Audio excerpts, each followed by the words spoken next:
Welcome back, everyone. Session 3 of Descent into Avernus tonight. So let's do a recap. You guys are currently in the Dungeon of the Dead 3. I'll just go over to the Baldur's Gate map for you guys. Get a bit of an idea again of exactly where you guys are in this world. So you're in the lower city, the very sort of dank, filthy streets of the lower city. As you guys know, the city itself is just... it's in complete chaos. There are the Grand Duke of Baldur's Gate, Duke Ulder Ravengard, who's also the leader of the Flaming Fist, has disappeared along with the city of El Terrell, which is the neighboring city to the east. This has thrown the city into chaos, with people fearing that Baldur's Gate is going to disappear off the map as well. Not only that, many refugees are attempting to enter Baldur's Gate, and the Flaming Fist have had their resources stretched. Also, they're trying to track down Hell Riders, whom they believe are responsible for the disappearance of El Terrell, and will most likely incur the same sort of fate onto Baldur's Gate. With all that going on, you guys were recruited by the Flaming Fist to help tame some of the streets, because these cultists that have long plagued the city of Baldur's Gate, in light of the disappearance of Duke Ulder Ravengard, these cultists of the Dead 3, Bull, Bane, and Merkel, they have been just running rampant on the streets, kidnapping people, interrogating people, and murdering people. So you guys have got a lead that's taking you into the bathhouse. This is supposedly the cultists' their lair. And you were just tasked to pretty much wipe them out.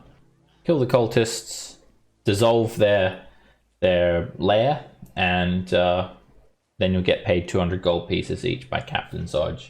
You've made your way through, discovering the secret entrance. You've sort of started traversing the murky, damp depths of the dungeon. You've sort of found these very, very cramped, narrow tunnels. They sort of almost look like recommissioned sewer tunnels in some areas. They have just a 9-foot high ceiling or an 8-foot high ceiling in the actual tunnels, with just a sort of a curved roof, and it's very damp. There are rats scurrying around and whatnot, and you've sort of made your way through, and you believe you've taken out a couple of the high-ranking cultists so far, which is quite good. And we ended the session with you guys getting into a bit of a lengthy brawl with this man named Kelno and his fellow Baneites.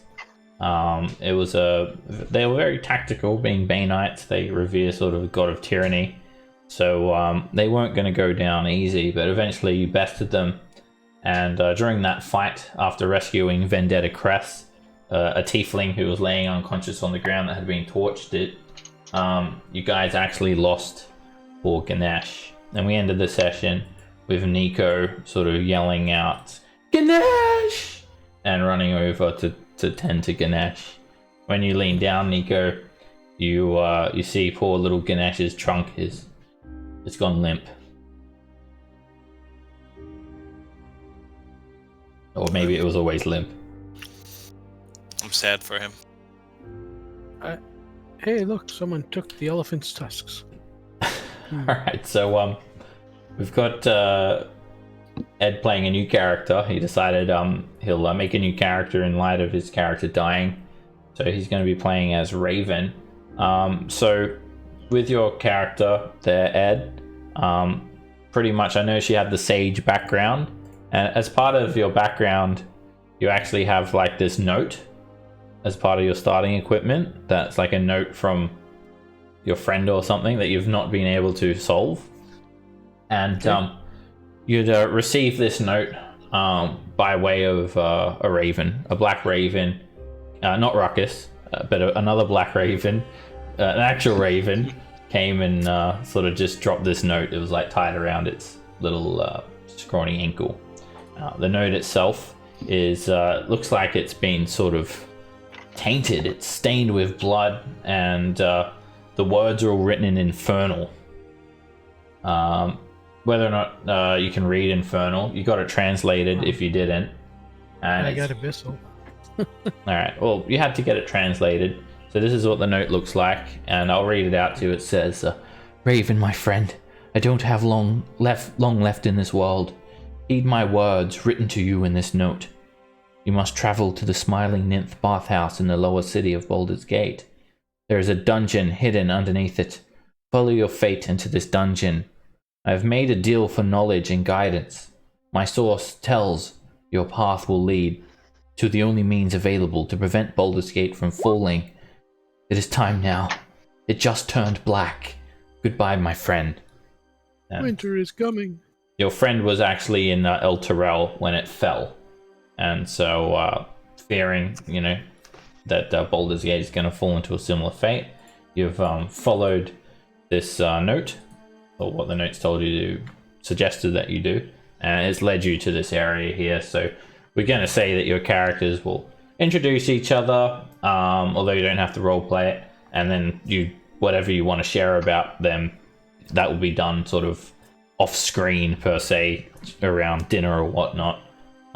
So you don't have to introduce all your characters, but just presume that you've explained to Raven what's happened so far, and you've decided to allow him to help you guys with the investigation or the destruction of this cult, and he seems just willing to sort of help you guys as well.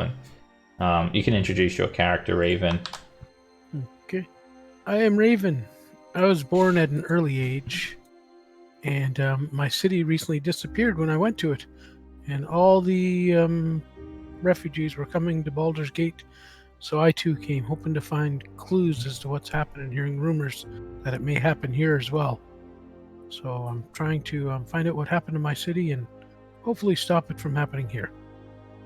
Being a sage, you could have maybe even just had left El Terrell just to do some study or something in Candlekeep, and then maybe the city just fell. Maybe you didn't actually see it.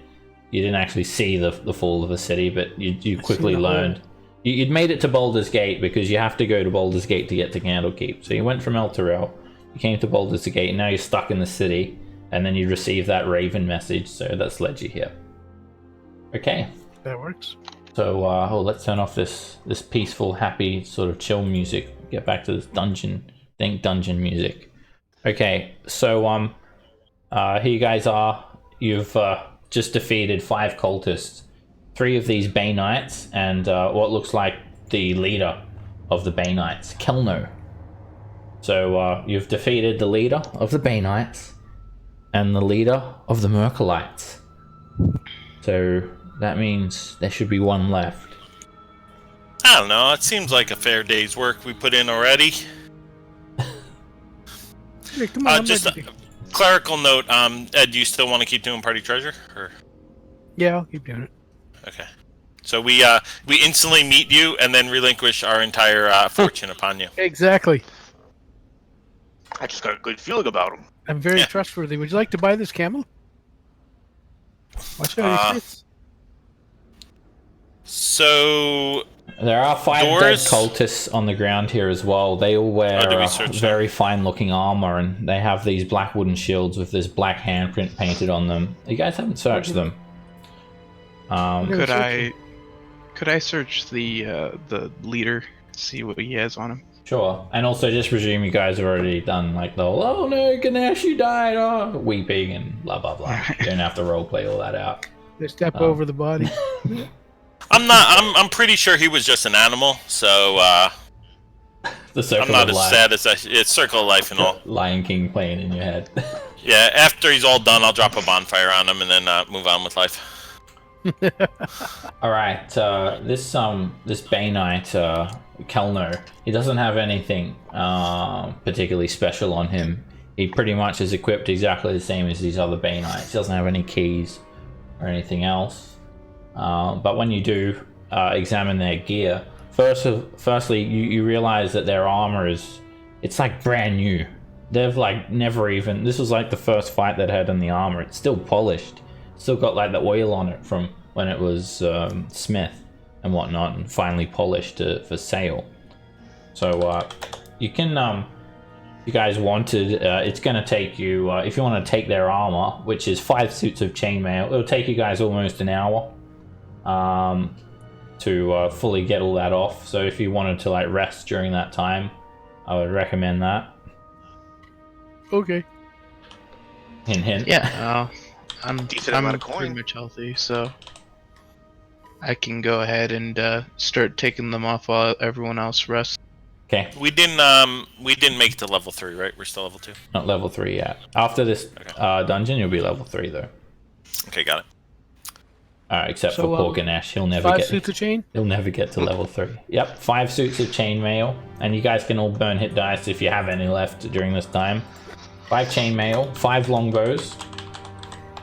There are 5 maces. There are 90 arrows. And there are 5 wooden shields. Now these shields, I mean, they could be used for defensive measures, but they do have this black handprint of Bane clearly just sort of inked onto the front of them, so you'll probably have trouble selling them. Call them Baneite shields. I'm gonna grab about a dozen of those arrows and fill up my quiver. Might as well take them all. 90? Quivers get empty, my friend. Can I fit 90 in there? What do you say, Seb? That Okay, would be you got a like backpack. that would be like 4 quivers, or yeah, you could, That's you why could, I filled it up you- to 30. But yeah, everyone has a backpack as well, so you could just sort of stick the empty quivers in your backpack. I actually What do you got think? 3 large sacks. We can just start filling stuff up. Can you give me a reasonable number, or unless you just want me to type in 90? Yeah, as many as you have for your carrying capacity. As many as your carrying capacity will allow. I wouldn't really worry too much about ammo tracking though, to be honest. Yeah, most people don't. So I'm just gonna put in 100 and stop tracking my arrows. Right? Yeah, because yeah, you're never going to be in a situation where you don't like have arrows or you can't buy some. Unless DM gets squirrely on you. He's like, That's the god of arrows. last arrow. The god of arrows decides that all arrows in the world will be destroyed. No. Okay. During this time, also, I'm just going to say Zygon will take Vendetta. So just a reminder of who Vendetta is. She's the tiefling who told you that she's being tortured and pried for information.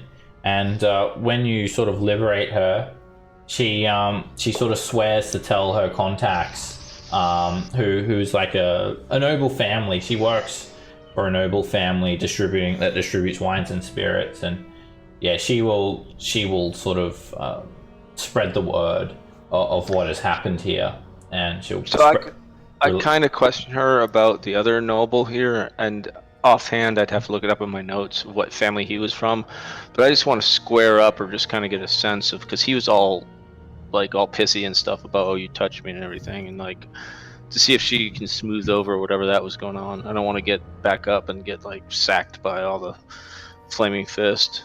Yeah, she wasn't entirely sure who he was, but she says that he was working for the Jasso Patriarch family, which is Right, that was the one. yeah, part owner of a trade. So they're like a trading family, and you'd actually rescued one of the sons of that noble house, Klim Jasso, who'd sort of made his way out, being very sort of rude and whatnot. Did she have any contacts with them, the Jasso family, that she said that she knew them or anything? No, she's actually just a peasant, so she just works for a noble house. And yeah, because like the patriarchs are this sort of exclusive society, then it would pretty much be a crime for her to even pretend that she knew another noble house. But I guess with her freedom, I guess the sort of bittersweet resolution of that is the fact that she will spread tales of her escape through her web of contacts, and she visits like just about every tavern in the city. So because she's like one of the guild members. All right, so Zygon heads off with her, and Zygon will also just sort of grab Ganesh by the trunk and go and take him. Yeah, that seems like a better idea in case he does want to get resurrected or something. Yeah, good plan on that. He just slings him over his shoulder, and he's gonna take him to a church so he can get cremated or whatever. Yeah. Sound the ivory. All right. All right. Who's this guy? With all that out of the way, He looks hurt. So just remember that she did say that she heard stone scraping. So yes, if she thought is there any was place like here that looks like a stone doorway door? nearby. Well, no, there's no doorways. Not at least in this hallway where she described. There's just a collapsed section of the wall to the south there, and that's it. I'd like to do a closer inspection, kind of search around, see if I can find anything hidden. Yeah, Well, there's some doors down here if we want. Okay, you can do that first. I actually can't. My screen is black right now. Let me recenter the map for you. Do you see now? It might be coming. I just Zoom way out. Zoom all the way out and then see where we are. Let me see if that works. Virgo, Yep. are you hurt? Yep, I can see now. Yep. Little tiny splotch in there. Are you super hurt? Third health, 8 out of 22. Alright, I'm gonna give Bargo, yep. I'm gonna give Bargo 2 dice of healing. Oh, thank you. So 9 points. Yeah, better than a kick in the ass. Raven, here you can have this good berry that Gamesh was carrying. Didn't seem to do him any good. Is that what healing is that, Raven? That's the healing light, celestial. Okay. You've got like a few So healing options there. Is there an area that he said scraping rocks and stuff like that? We don't see anything. Is there an obvious passage that? Oh, it's right here. Yeah, I'm gonna search it around. Can I make a check of something? Perception check.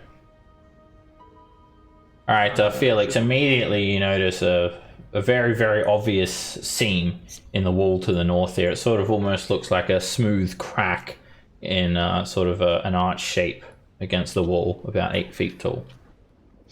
It looks like he found something over here. Let's. I'm good. I don't see anything that's springy, like it's gonna shoot us. Can I move it? Can I try to open it? Yeah, you sort of press against it, and the actual wall just sort of swings inwards. It's hinged, and it reveals a secret door. Also, Nico, while you're doing that, at the top of this short flight of stairs, you've come to an intersection with 3 iron doors, one of which is open, and you can see some flickering torchlight glowing against the walls, and then there are 2 that are closed.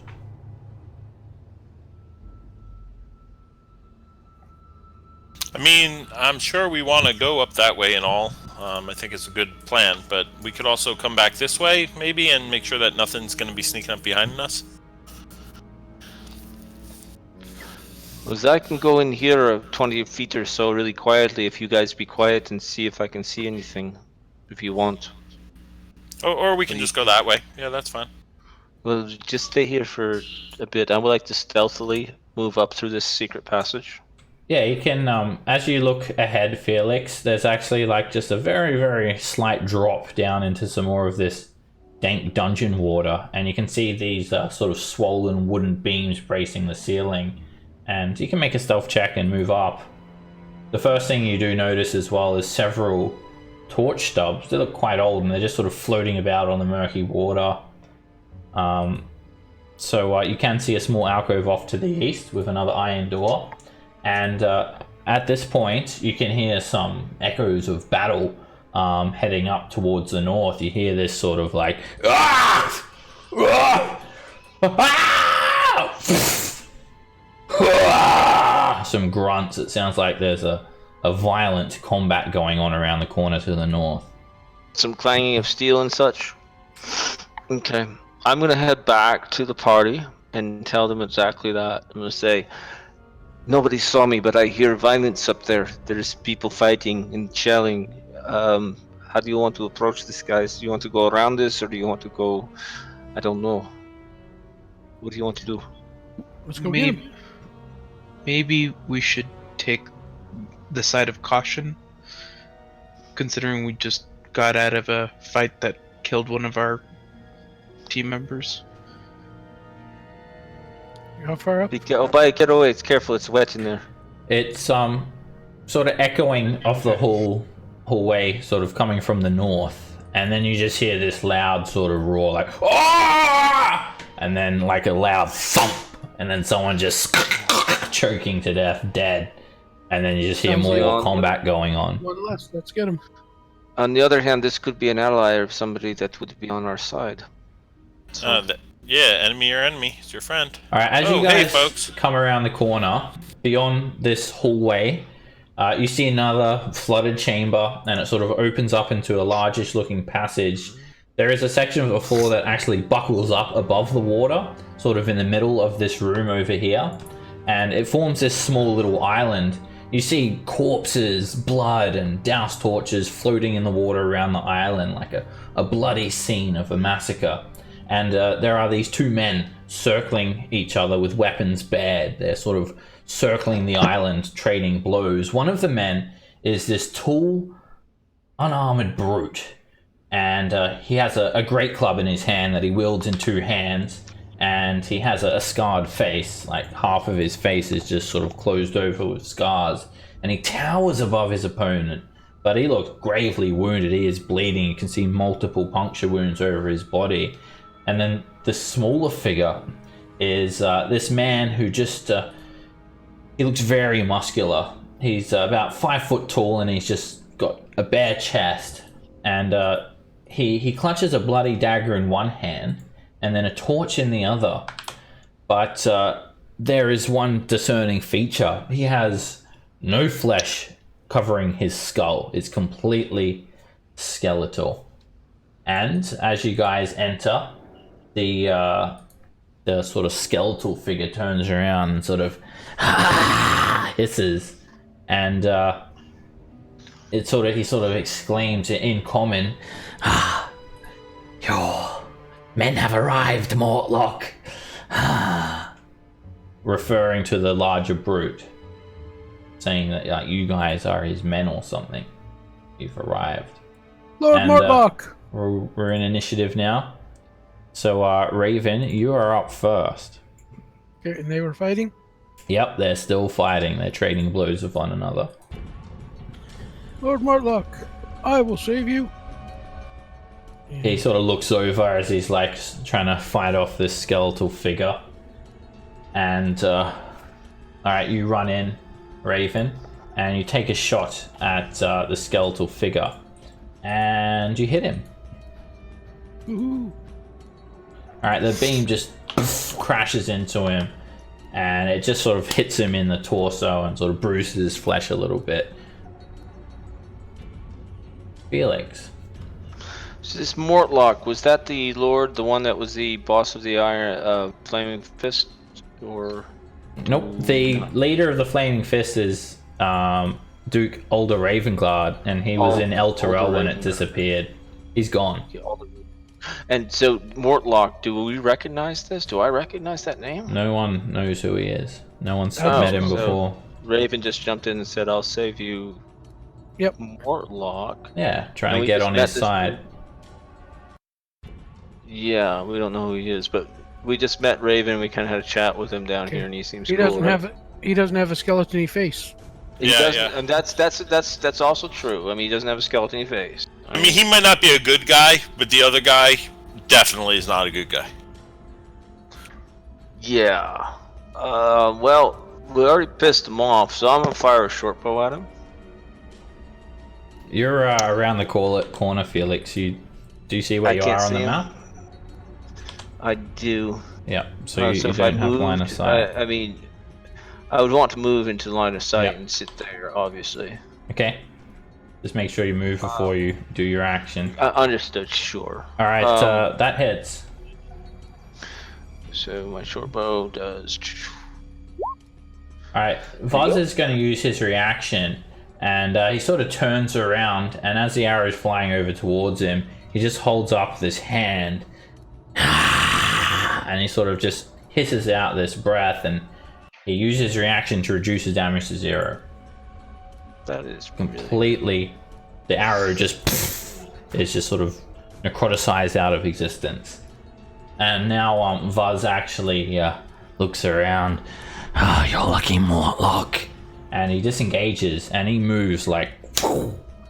He moves quicker walking than you guys can sprint. He's just gone. And I'm going to break initiative. He also just takes his torch with him so everything goes dark. Hey! Hey you! Who are ya? Calls out the man. I am Raven. Greetings. Same question. Who are you? Yeah, we were sent here by the Flaming Fist to clean things up. Flaming Fist? Yeah. My name's Mortlock. Mortlock Van Thamper. Damn. 2 L's. I'd be dead if you didn't get here when you got here. I give him a little bow. He sort of turns to face you guys with his only openable eye. I may be a nobleman, but you're the first one that's ever bowed to me. I was just about to ask you to help me out, but looks like you already helped me out before I asked you.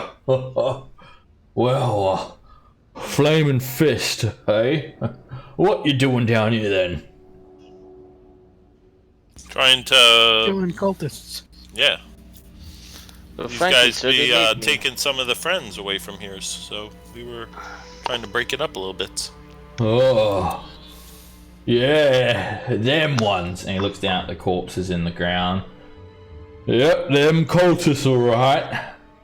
Tried to kill me, so I had to start bashing some skulls. Brained them all, I did. Yeah, it looks like you did some good bashing, you did. I agree. Well, Did they make you come down here too, or you here because you have some like want to die sort of thing? what? Oh, no, I'm here because my family sent me here. My family's paying these ones to murder people. Your Well, family's that's paying. not very hospitable, like. Your family's paying the cultist people to murder people. Yeah, our goal is to prove that the Flaming Fist can't do its job, you see? And once the city stops paying you, you'll have less reason to stay in Baldur's Gate. And with all of you gone, no one can stand in the way of me mother becoming the city's next Grand Duke. And if Well, she my big friend, you have to understand, the Flaming Fist is the Flaming Fist. And I, Felix Sushi, am impressed by the Flaming Fist to do this. These people, yeah, we're, Flaming Fist, Flaming Fist. So, you seem like a big friendly guy. Maybe you help us, we help you sort of thing. Get out of this jam. Well, you've already helped me. You see, there's assassins here. They tried to kill me. And if you hadn't come when you did, I'd be dead. So, the way I'm seeing it is I already owe you me life. So do you think your moms gave you the assassins came in after you, or you think they had some others, folks? Oh, not too sure. I don't think it was me ma, though. Probably one of me brothers. They fucking hate me, they do. They've always wanted to get me dead. You have a complicated life, you do. Well, you see, my mum sent me here to go and do some worksies in that, because she's one of the remaining 3 of the council of 4. You see, there are 4 council members that govern Baldur's Gate, and, well, she was the one. She's very smart. She told the Duke to travel to Elturel to go and meet with the High Overseer. And she knew that Elturel was going to be gone. And then Ravengard got gone. And now you ain't got no leader, so you're vulnerable. Does she knows where they went? Well, Elturel? I don't know. I'm not really allowed at the house much, and well, she doesn't tell me nothing. But she does tell me older brother the stuff. Oh, Firstwell, he's the smartest. He's always looking down on me. He must know you're here, though, because he's real smart and that. He's got these little impy thingies.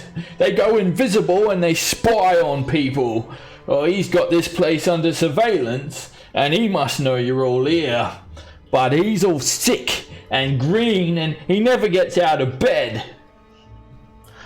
Well, we can see that you get out of bed quite easily, my big friend. So tell us, who is this thing or whatever you were fighting here? He was seemed very formidable to be putting you in such a bad position. Do you know this thing? Oh, that's Vazh, yeah. He's one of the cultist leaders. I'll tell you what though, if you've made it this far, you've killed 2 of the 3 leaders already. If you're here to stop them, well, you've just about damn done it. Without them, well, the cult's gonna break up, but the thing is, me other brother, I've got 2, you know, I'm the youngest, me other brother Emmerich, he's a moneylender. He's got lots of coin in that, and he siphons money to the cultists, not directly, but, well, my mother gets the money from him and pays all these culties. And, Did I mention I'm recording all this and to use later? Record a lot. So, you mentioned 2 out of the 3 leaders. Do you happen to know where the 3rd one is? Oh yeah, so as I was saying, that was him there, Vazh. Oh, he's a bloody quick son of a bitch though. Oh, he stabbed me, I don't know what it is about him, but when you get near him, oh, he stabs hurt. Oh, I'm still in pain. Oh, you gotta watch it, he's a tough one, and he's quick too. So I'm guessing you wanna bash his skull as well then, eh? Yes, I think that's the plans. Well, we've got him backed into a corner. Listen, I don't want nothing more to do with this culty business. It's quite clear that I'm no longer friggin' wanted in this family. I just want to leave Baldur's Gate and put this all behind me. I'll help you beat Vazh, if you can promise me that you'll let me go. I'm just a scapegoat. Can I hit some insight on that? See if he's really wants to book it? Sure.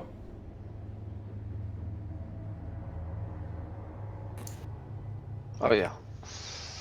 You can tell that when he sort of talks about his brothers, he seems to almost sort of hunch his shoulders up, like he's sort of almost cowering just from the thought of them. And he seems actually, despite his brutish size, somewhat terrified. And you believe that he just really wants to get out of the city. He's quite upset with his, family trying to kill him. Sure, big fella. We'll take care of this, and then you can get the first ships out of here.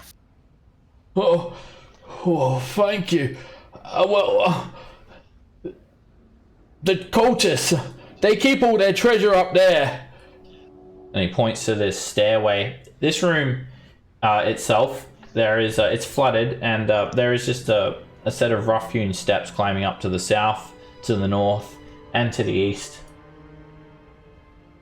And Mortlock also points out, it's a dead end up that way, in the direction where Vazh ran. He ain't getting out, we've got him cornered. I say with our numbers, we might be able to beat him. Alright, I guess we should get to the getting then. Pitter patter. What do you guys want to do? Do you want me to go check around this room and see if it's okay? Or do you want to go try to finish off this bone-faced guy? The faster we kill off this bone-faced guy, the earlier we get to go home. The earlier we get to go to see the treasure, you mean? Okay. Alright then, let's do this. Vazh! Go get him, Bargle. Go get him. Hello? Mortlock runs forward. Vazh! We're here for ya!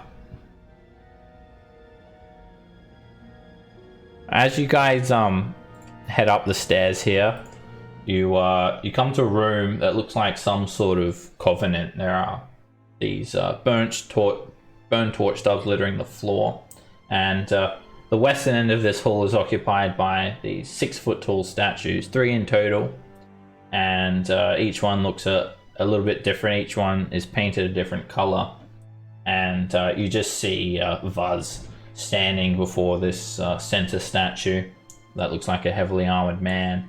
Vazh has just sort of thrown his torch onto the ground, and he moves so very, very quick. It's almost like he's sort of hovering, and he's just got this dagger. This just a single dagger he's armed with, and he's just sort of flicking it around, just like the dagger just looks like a blur. He's just tossing it between his hands, and his eyes are these just two glowing pinpricks of red light. And Mortlock just with his club sort of raised above his hands just charges Vazh, and we'll roll initiative. All right, Bargle, you're up first. Oh. Alright. I'm swapping to glaive when I come forward. I'm gonna attack him down. Oh, Christ. Your attack falls short. Day one attack.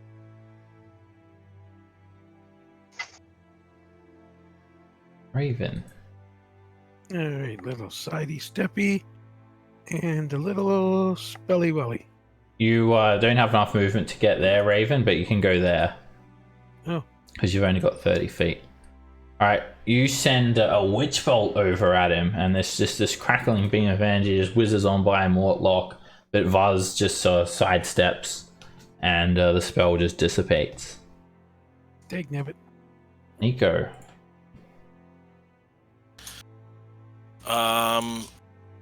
Gonna summon my wildfire spirit. That's a big long thing. I need to make that smaller. I'll drop it over in the corner over here. Okay. Do I have control over it? I should do. Yeah, there you go. And So everything around 10 feet needs to make a dex save. Alright. Or take. And 12 is the DC. does it goes on your initiative, right? Okay. It goes immediately following mine. Okay, alright, Vazh, he is so quick. It's just like his movements are just so quick. And is that magical? I don't think so. I don't know. That's a good question. It doesn't say Fire. magical. Oh, Yeah, it doesn't say magic. it's not magical. It comes There's from a lot of words in that thing. I don't know. it comes from something that's not the arcane weave. Alright, Vazh dodges out of the way. And I think you take nothing on a success. Okay, yeah, as this big explosion of fire erupts in the corner, Vazh just ducks underneath that explosion, just like Matrix style. Alright. So I don't have anything else, but he goes right after me. So Only if you wanna- use your bonus action to tell him what to do. No, I don't have to use my bonus action. Well, that's what it says in this. Well, yeah, I can make him attack, yeah. So I'm not doing anything else. Dodge, other than that. Huh? Yep. So, yeah, I'll have him use his flame seed attack. I guess he doesn't. Oh, that's a range. I didn't even know that. Crap. Yeah, that's like a ranged attack. Alright. Misses. He so you use your bonus action to command him for a flame seed, and Vazh, he just ducks underneath it. He's just whizzing around like crazy. Mortlock with this massive club wielded over his head just roars, and he comes in with a great club, just trying to bash it into Vazh. You can see him visibly sort of flinching, like he's in pain just from being near Vazh. And he managed to hit Vazh directly, and he whacks him very, very hard, just straight onto his torso, and you hear like broken bones. He hits again, and Vazh will use his reaction, and he reduces the damage to 0. The club then just sort of bounces back, or hits Mortlock and just does absolutely nothing. I mean, hits Vazh, sorry. Alright, it's Vaz's turn, and he's just, again, wickedly quick. Just swinging this dagger around. He throws it up and sort of catches it and tries to stab Mortlock. And he misses Mortlock. He then glares at Bargle. And Bargle, his glare just sort of cuts you to your soul. Make a wisdom save. No! Alright. You become stunned. You become completely frozen by his gaze. And then Vazh is going to then quickly skirt around very, very quickly, provoking an opportunity attack from Mortlock. Mortlock swings, and he managed to hit Vazh sort of unexpectedly. Vazh uses his reaction again, reduces it to 0, and he comes in at you, Raven. And Raven, when you're standing next to Vazh, you feel weak. There is this aura coming off of him that just makes you feel incredibly vulnerable. But he actually doesn't attack you. He turns around and swings at Bargle. And it hits. And Bargle, you are vulnerable to this attack because of his ability, his aura. You take 18 piercing damage. I'm down. Yo. Vazh then Jesus. moves here, getting up in your faces. Feel the aura of murder. Feel death. This is Ball. He whispers to you all. Felix. Felix says, ball this, and takes a sneak attack at him, since he's surrounded by allies. With his rapier. It's a mess. He plinks your rapier away with ease with his dagger. And he takes his movement to move back here and readies his bow. Are you disengaging? I'm disengaging, yes. Okay. Which I can do with a bonus action. Ruckus. Oh god.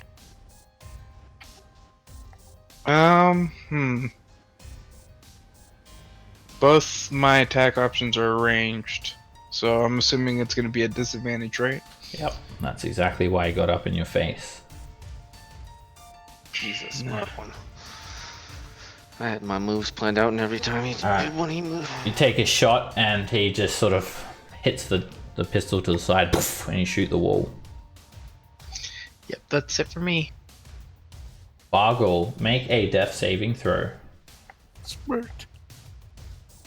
How many come on? That's a success. And at the end of your turn, you're no longer stunned. Raven. You're no longer stunned. You're just almost dead. Alright. So I will walk to here. And I will do this. Arms of Hadar.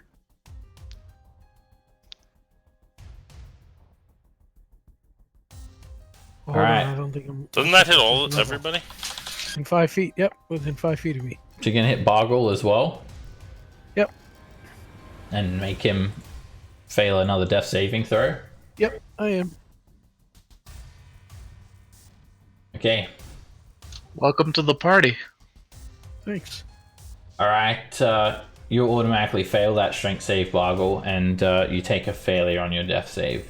And then Vazh is going to make a strength saving throw, and he is strong. And he has advantage because he has magic resistance. He makes a saving throw, and yeah, so he takes 5 necrotic damage. Wait, is that second level? You should be first level. Yeah, Yep. so it'll be fourth. Yeah. All right, so he takes 3 necrotic damage, and necrotic seems to work well. It just sort of creates these sort of black veiny patches on his bare chest. All right, and then I'm going to fix Bargle with a bonus action light. Didn't you use 2 before? You get charisma. You get 3. Oh, you get 3. Yeah. Okay. All right, so Bargle, you open your eyes, and that aura of murder has sort of faded from you. And you got 4 hit points. And find that EOT button. There we go. Vazh also sort of says to you, "How dare you undo the work of Ball? Let me show you true death." He sort of points you out, Raven. Sort of. Nico. I'll gonna try and hit him with a firebolt and miss, and then I'll use my bonus action to have Corgi. Hit him with the flame seed. What's the range on that thing? 30? 30. Yeah, so he's in 30. Yeah. Has Corgi just showed up? When did Corgi... That is a mess. As Corgi tries to shoot between a couple of allies, Vazh just managed to dodge out of the way, and the flame seed explodes over the wall. 10, 15, 20. 5, 10, 15. Back up a little bit. So there's all kinds of stuff in here. Yeah, Nico creates the flame Corgi instead of wild shaping. I can wild shape too, but it's an alternative. In So this is something that we kind of would have like discussed or seen or known. Just Probably not, but Okay. it definitely looks on our side. Okay, I'll buy that. My character will buy that. I didn't Better learn than me how shooting to. an arrow at him. I didn't learn how to make that until we were in this part. So this is literally the first time I've ever made one. So It worked. You got angry and a fire dog appeared. Just run of the mill stuff. yeah. And I saw it appear, and you were like, kind of like, "Hey, okay, all right. I'm not gonna shoot it." I've seen it before. It's just is the first time I've controlled it. It's popped in before. We were Felix friends. is like, "You don't know what the dog is doing right now with the flames on." But it's okay. It's my dog. Nico's- Don't worry. it's He's a Nico's good style. dog. It's He's a good boy. Nico, when you step into this room, you see a number of crates stacked against the walls and just a few rats, regular sized rats going around. Oh, they're massive rats in comparison to non-Baldurian rats, but they're just normal rats nevertheless. Mortlock just roars, Vazh! My brother paid you to kill me! Well, guess what? And then he just swings at Vazh with his great club. And Mortlock is Mortlock is on fire. he's doing well. He just bashes Vazh again, and Vazh has a couple more bones sort of crunching and breaking, and he managed to hit again, just slamming that club into Vazh, and Vazh is sort of taken aback a little bit. Just sort of hisses and ends his turn there. Vazh just sort of continues, "You foolish brute, I may have not anticipated your little friends arriving, but more blood to let, more to offer Ball for his power." And he's gonna gaze at Mortlock this time. Mortlock has to make a wisdom save. Uh-oh. And 13. Mortlock fails, and he just sort of freezes in his tracks. Then Vazh just swings a dagger, and he comes in at you there, Ed. Ed, do you mind just changing your screen name to have your character's name there in brackets, please? Just Oh, yeah. so I can learn your character's name quicker. It's Raven. So he swings at Raven, and you're feeling this aura of murder as well, Raven. He comes in and he misses you with the dagger, and he's going to. Wait, how's your AC 17? Oh, you're Warlock. I thought you were a wizard for some reason. All right, so he's going to then attack Mortlock with his second attack. And he hits Mortlock for 16 piercing damage. I'm out of fixins, guys. Stabs into Mortlock, and then he actually he moves, and he moves so quick. He runs like back down to the flooded chamber, provoking from Raven and Ruckus. Woohoo. And he's just like lightning whizzes away. Do you have a dagger out, Raven? Yeah. How are you casting spells if you've got a shield and a dagger? Because you don't have a arcane focus. Oh. I don't have an arcane focus? Yeah. Oh. Well. Well, you do, but you have to hold it in your hand. You can't just have it in your pocket. It's like a weapon. Oh. Okay, Yeah. that was like a necklace or something. Nope, Yeah. that's only divine Right. focus. Then I'll hit him with my. I'll slap him then. All right. Well, yeah, you can punch him. So just make a strength check, You do? and you are doing. You can't do a ranged attack, Ruckus. So You try to punch him, Raven, and you miss. Or shield bash or whatever. And Luckily Ruckus, slap you can't. Opportunity attacks are melee attacks, they're not ranged attacks. Are you there? Yep. So are you going to just save your action? Yes. Okay. Felix. Felix says, "This is not so good for Felix Suji." And he's towards lead. He's goes. I think I can get at least to there. I don't see him anywhere. Do I see him nowhere? No. He's ran around the corner to the west over here. So Felix would go maybe up to here, and that's about it. If he really can't, with dark vision, he can't see him. He's dark around the corner. You're, what you can see on the map is correct. Okay, good enough. Fair enough. Yeah, there's dark vision, there's dynamic lighting, so everything on the map is what your character can see. As I said, fair enough. Just making sure that I really couldn't see him. If I really couldn't see him, Felix is not the kind of guy to go push his luck. So he's gonna run up there and go, "Oh, this is so bad," and he's yelling, "Oh, this is so, where is this guy?" He's yelling, "Where is this guy? So Where is this guy?" You're not taking an action? I can't see the guy. Dodge! Okay, I would recommend dodging. So if he does attack Yeah. you, it's going to be at disadvantage. Sure. Do I have a good? Actually, I don't have a dodge. I don't have. I mean, is It's that a just a rogue dodge move or just a regular character? Anyone can dodge. Any character. Oh, anyone can dodge. Yeah. Yeah. Alright, we'll, Okay. we'll have you Lesson dodge learned. then. All right. Sure.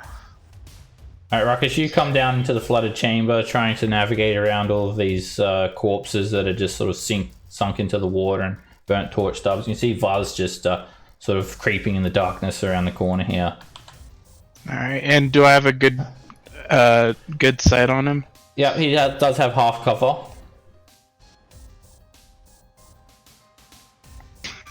Now you move around the corner a little bit more, and you've got him lined up for a clean shot.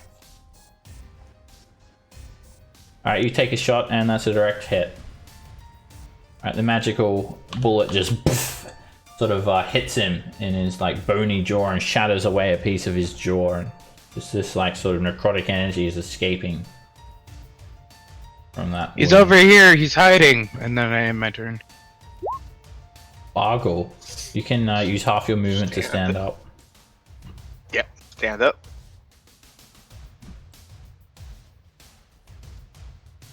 So Don't that was block. 1d5, 30. I'm gonna dash.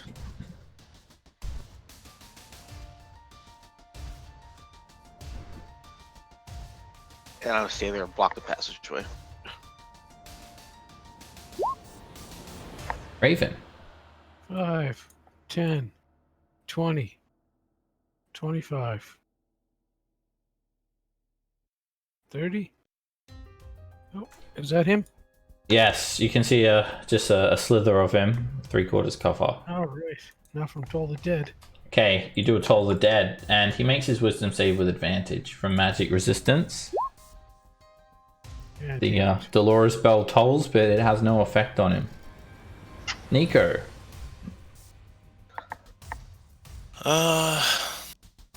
There's a lot of people over there. Okay, is this door open?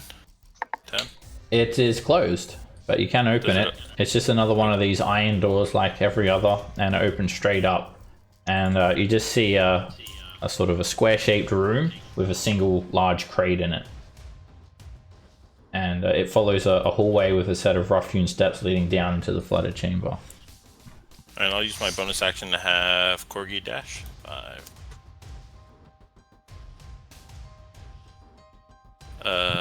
Okay, so that's there. And then 30 or 10. The door's not high enough for him to fly over, right? What size is he? Small? I think I don't change. Although he looks small, I think he's Medium? it doesn't. Oh yeah, it's in the thing we actually put in there. Yeah, unless he's tiny, he's No, it's small elemental. Yeah, it's small. Yeah, he's still difficult terrain to get through. Okay, so that's 10.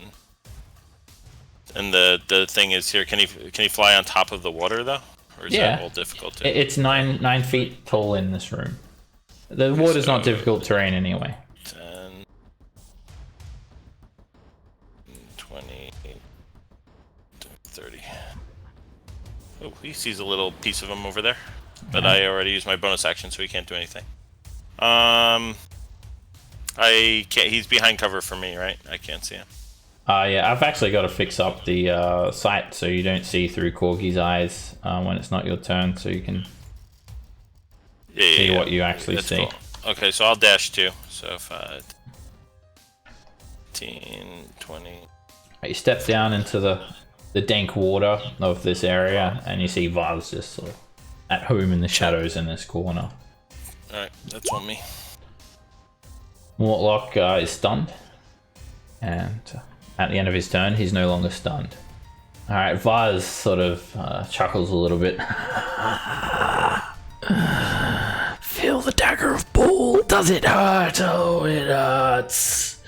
Yes, to flay the flesh of one's skull is truly an experience to behold. And he just is going to glare at you, Nico. Make a wisdom save. This stunning gaze hits you, Nico, and you're just left incapacitated until the end of your next turn. Vazh immediately runs at Ruckus and tries to stab him. And he hits, and Ruckus, you feel this aura of murder coming off Vazh, so you are vulnerable to this damage. And he hits you for 16 piercing damage. I'm down. He doesn't stop there. He sort of just whizzes straight on by you, and he does a run by at Nico, and he attacks Nico. 18. It hits. Nico, you're hit for 14 piercing damage. And then Vazh continues, and he runs further down this hallway to the east. Felix. Felix sees him run there and moves here to get a shot. And fires away with his short bow. An 8 is a miss. An 8 is definitely a miss, and he goes, shit! And that will end his turn. Ruckus, make a death saving throw. Your beak down in the water. Success. Sparkle. Alright, well, bonus action, second wind.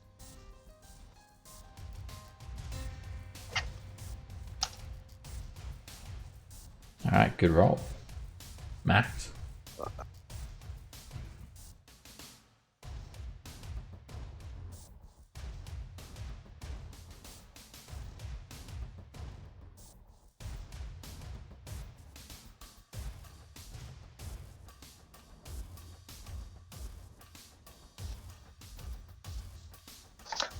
Hold my action to attack if he comes in range. Wielding the glaive. Raven. 10, 15. Alright. I'm gonna Eldritch Blast him. Direct hit. Alright, the beam, it hits him hard as well. Poof, straight on his chest. Just, you hear more bones just crunching, and it sort of dislocates one of his shoulders.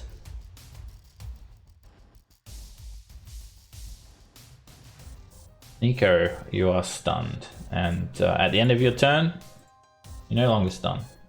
Mortlock just roars, "Vazh, you coward!" And he's just going to run in, just dashing, and he just charges straight past everyone and comes straight up in Vaz's face.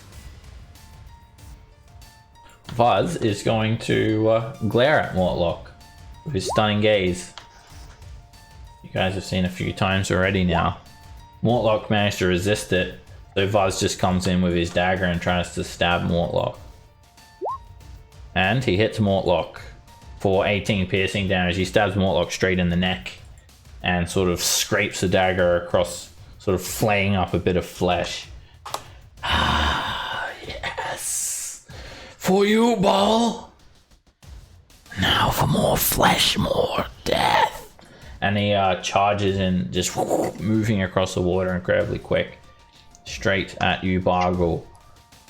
Bargle, you hit him with the glaive with your readied action. And you sort of slash him straight across the arm. It just opens up a vicious wound. Blood pours out profusely. And it doesn't stop Vazh. He comes in and he just sort of yells at you. Murder! And tries to stab you, Bargle. And he hits for 14 piercing damage. And then Vazh is going to step there and end his turn, just still juggling the dagger around in his hand. Felix. Oh dear. Bargle's still standing? Yes? Yes, barely. Okay. Oh. So I take a good berry out of my pocket and I slip it in Raven's mouth. I shove it down. I say no thanks. You're unconscious. I'm Ruckus. I'm Ruckus the Raven. Raven. I can't see your name on the screen. Is that Ruckus down there? Yeah, I'm That's Ruckus. Yeah, okay, I couldn't see. I knew what you were talking about. You look like there. a raven. Raven's icon looks like a raven, so I feel like that's something that Felix would say. Alright, Ruckus, you open your eyes on 1 hit point. And I am going to move now. You're there. I'm like this, and that was my action, correct? Yeah. Yeah, it's an action. Yeah. So I'm gonna move back here, and that's all I can do, guys. Ruckus, you can use half your movement to stand up. Alright, I stand up. You stand up, you see Vazh sort of standing here near Nico and Bargle. Your allies are looking, for the most part, pretty hurt, but Vazh is also very seriously injured, and Mortlock's also unconscious. Is this something that's blocking my view? No. This. Okay. I will fire at Vazh with my pistol. Ooh. And smoke comes out of the chamber. Alright, and that's it for Bargle. Alright. Vazh dodges your 10. Surge it one more time. Come on. Alright, you do an action surge, and Vazh leans back using the curved blade of his dagger to deflect off your blade. It's also a miss.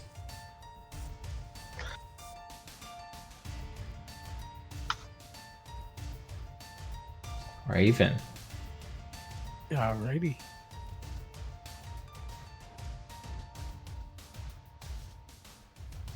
Twang. 15 is a miss as you try to fire next to Bargle. Vazh just sort of uses Bargle as covering. That does not hit him. Like really, or is Like that really. just- Yeah. Creatures, they all give half cover. Nico. Well.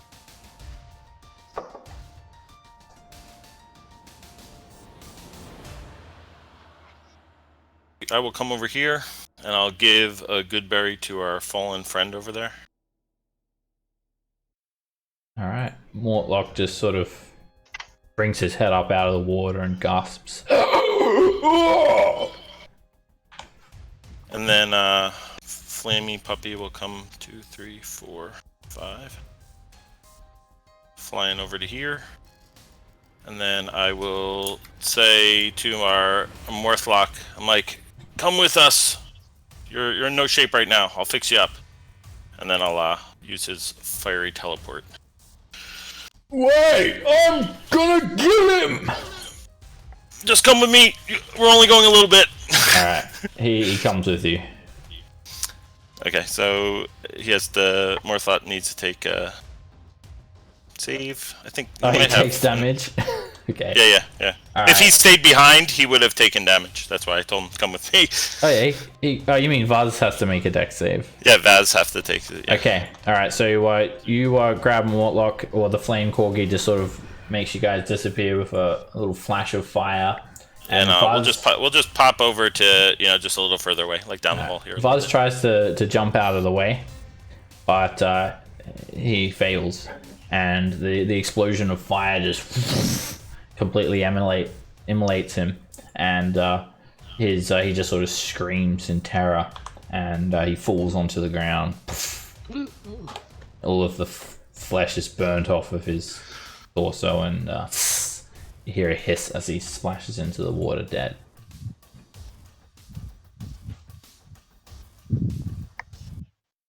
Who's a good boy? Me, Mortlock says. You're a good boy, twos. I meant to say. Oh, we did it. We bashed his skull. Thank you.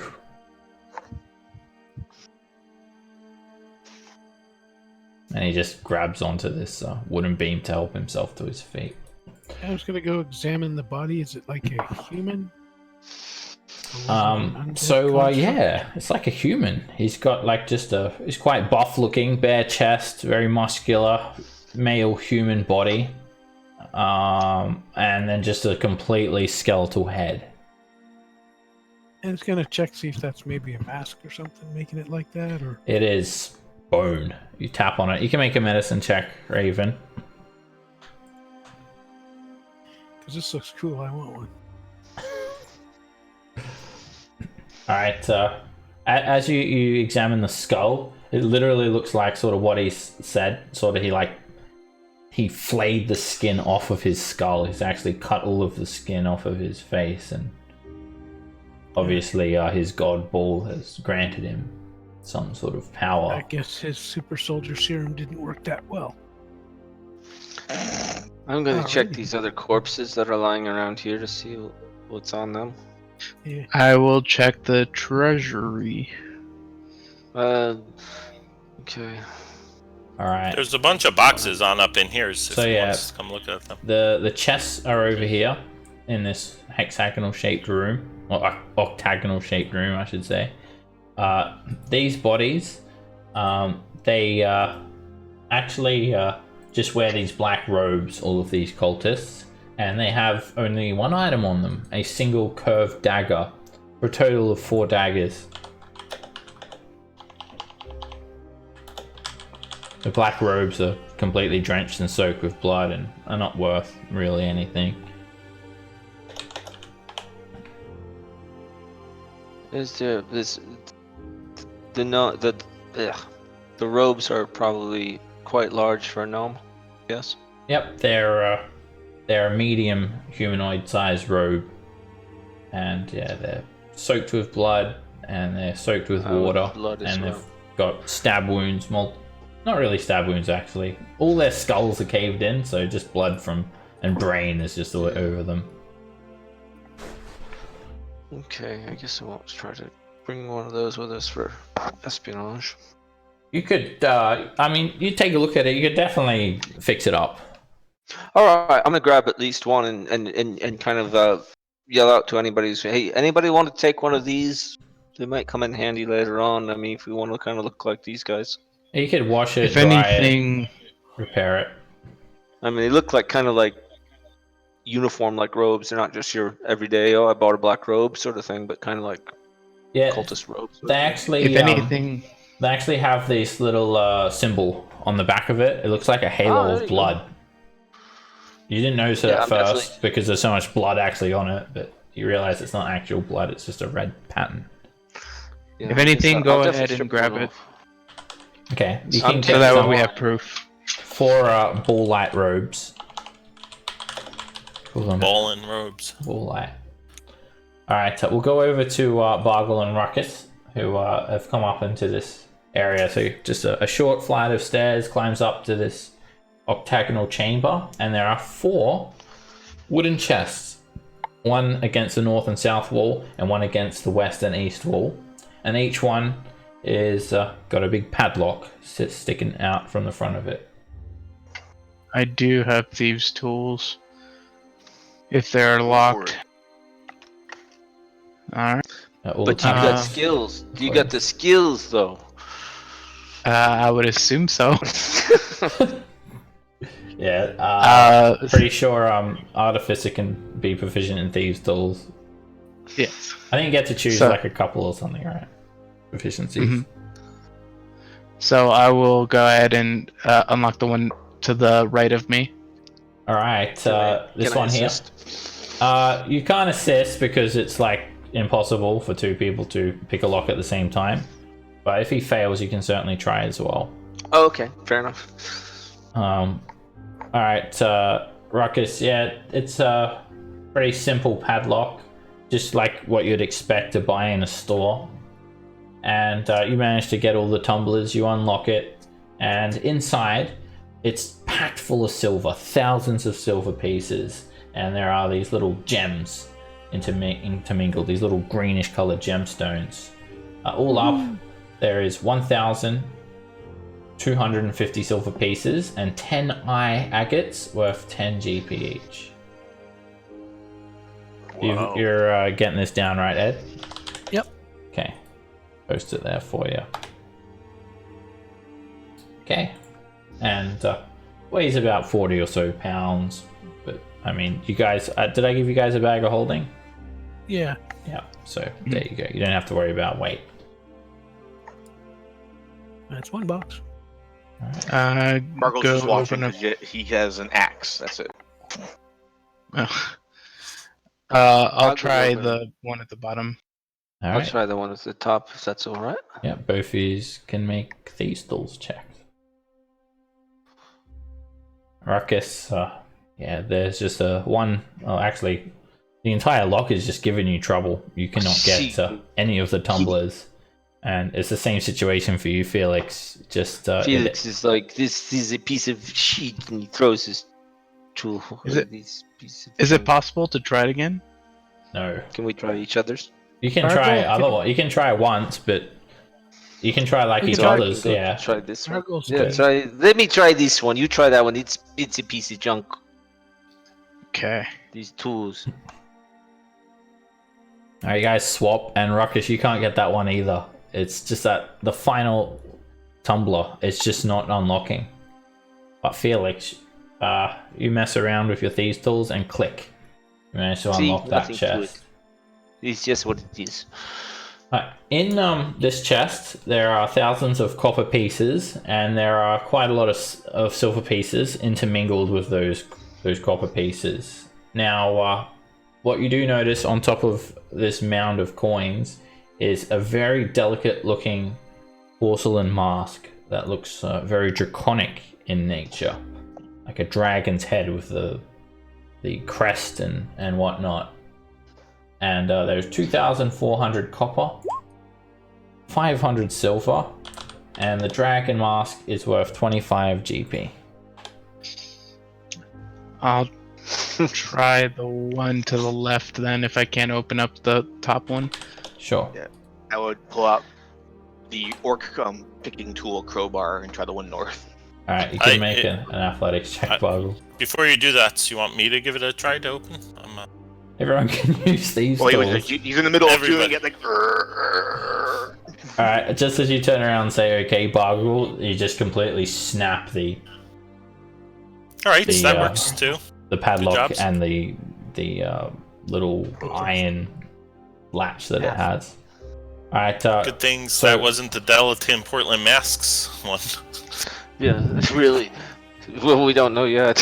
well, you really didn't damage the contents of the chest. You sort of just bent the yeah, like hinge off. the hinges pretty much. You just pried them free. All right, so Ruckus, this chest that you open, it is actually inlaid with red velvet, and there's only one item in it. This looks special, to say the least. This is not what you'd expect to find in a cultist dungeon. It's a bronze crown with 5 spires and each spire is painted black, blue, green, red, and white. One color for each spire. Ooh. And everyone can make a history check. So while we're doing this, Felix does hold up the porcelain mask and say, "As everybody looks at this, I've got something with the creepiness to it. Anybody knows what this is?" How about advantage being a sage? Look at this. Wow, look at those rolls! Oh my god! You guys don't We make did not pay any attention in history. association with the there's colors 3 ones! of these spires with anything at the We moment. just Must be like lost. something to see that Collectively, we card. all So- just lost a wisdom point. Yeah, I'm Raven- pretty we were out sure smoking, if we dressed all by the pooled privy. our roll, we wouldn't have passed the check. Yeah, So, Raven, you're just sort of Ruckus not spacing knowing- it. You're having a mind blank there, Raven. Okay. Ruckus not knowing what the significance to this crown is, just puts it on because he looks so shiny Okay. and flashy. It's very nice indeed. Hey, that's cute, man. What's this thing? And Felix holds the dragon mask up to his face and like, "Bah, bah, bah." You look very You sort guys of know what this is? very cult looking. It's a dragon. Kill it. I shoot him, but I make Alright. it wide to miss. Bargle, finally you open your chest and there are thousands of copper pieces inside. And mingled around within the chest and the coins, you notice these 2 shiny diamond red crystal vials with gold stoppers. And there is this sort of shimmering red liquid inside each vial. The crystal itself, they're worth 25 GP each, and there are 4,500 copper pieces. So it very much looks like these are some sort of potion, and all you have to do is taste said potion to identify it. So a sip is all you need. Just a little sip. That's all. Yeah, so alright, he'll take, do they both look the same? Yeah, they're identical. Yeah, he'll take a little dab in the tongue and get an idea what this is. I wish this president had a thing for just potions. It doesn't look. You could make one maybe. Or with potions anyway, they're going to go into people's inventory because they're not going to do any good sitting in a bag of holding. All right. Yeah, they definitely don't look like ominous or anything like that. They look very nice. So it's actually a little bit sort of almost, I know you could say appetizing to want to drink this. It's not like it's like a skull evil looking container. Anyway, you take a sip, Bargle, and then you just sort of, it's like you're drinking, like you'd put this shit on everything. It's like you're drinking hot sauce, and you let out a loud burp, and a little gout of flame comes out of your mouth. Woohoo! Potions of fire breath. 300 proof. Oh. 300 proof. And yeah, you just got this sort of heat, just sort of residual heat feeling in your throat. So 2 potions of fire breath. So who wants to take those? I think people who get up close should have them. They're a magic Yes. item. They last for, I think, an hour, and you can Yeah, 3 use your uses. bonus action to breathe fire. Yeah, 3 uses for each potion. Like a burning hands. But Argo way definitely better. wants to keep one of those and wants this. Yeah, maybe someone who doesn't have a good bonus action. Alright, 1 for Bargle. Anyone want the other one? Of course, we all want the other one. So we give it to Ruckus so he can be a dragon. Yes. Can he be on my shoulders so we can breathe together? I'm actually a medium creature, so Oh. it would be a little difficult, We can but fix yeah. that enlarged spell. Make a You could totem give it to pole. the flame corgi and then it could breathe fire. Yeah. You're laughing, but my original thought for this was to have a familiar with Dragon's Breath. That was like going to be one of my options. Does he go away now, or how long does he last for? He lasts for the same amount as the Wild Shape. So Okay. An hour. Well, no, funny actually, thing he lasts for an hour. I think Wild Shape lasts for 4 hours.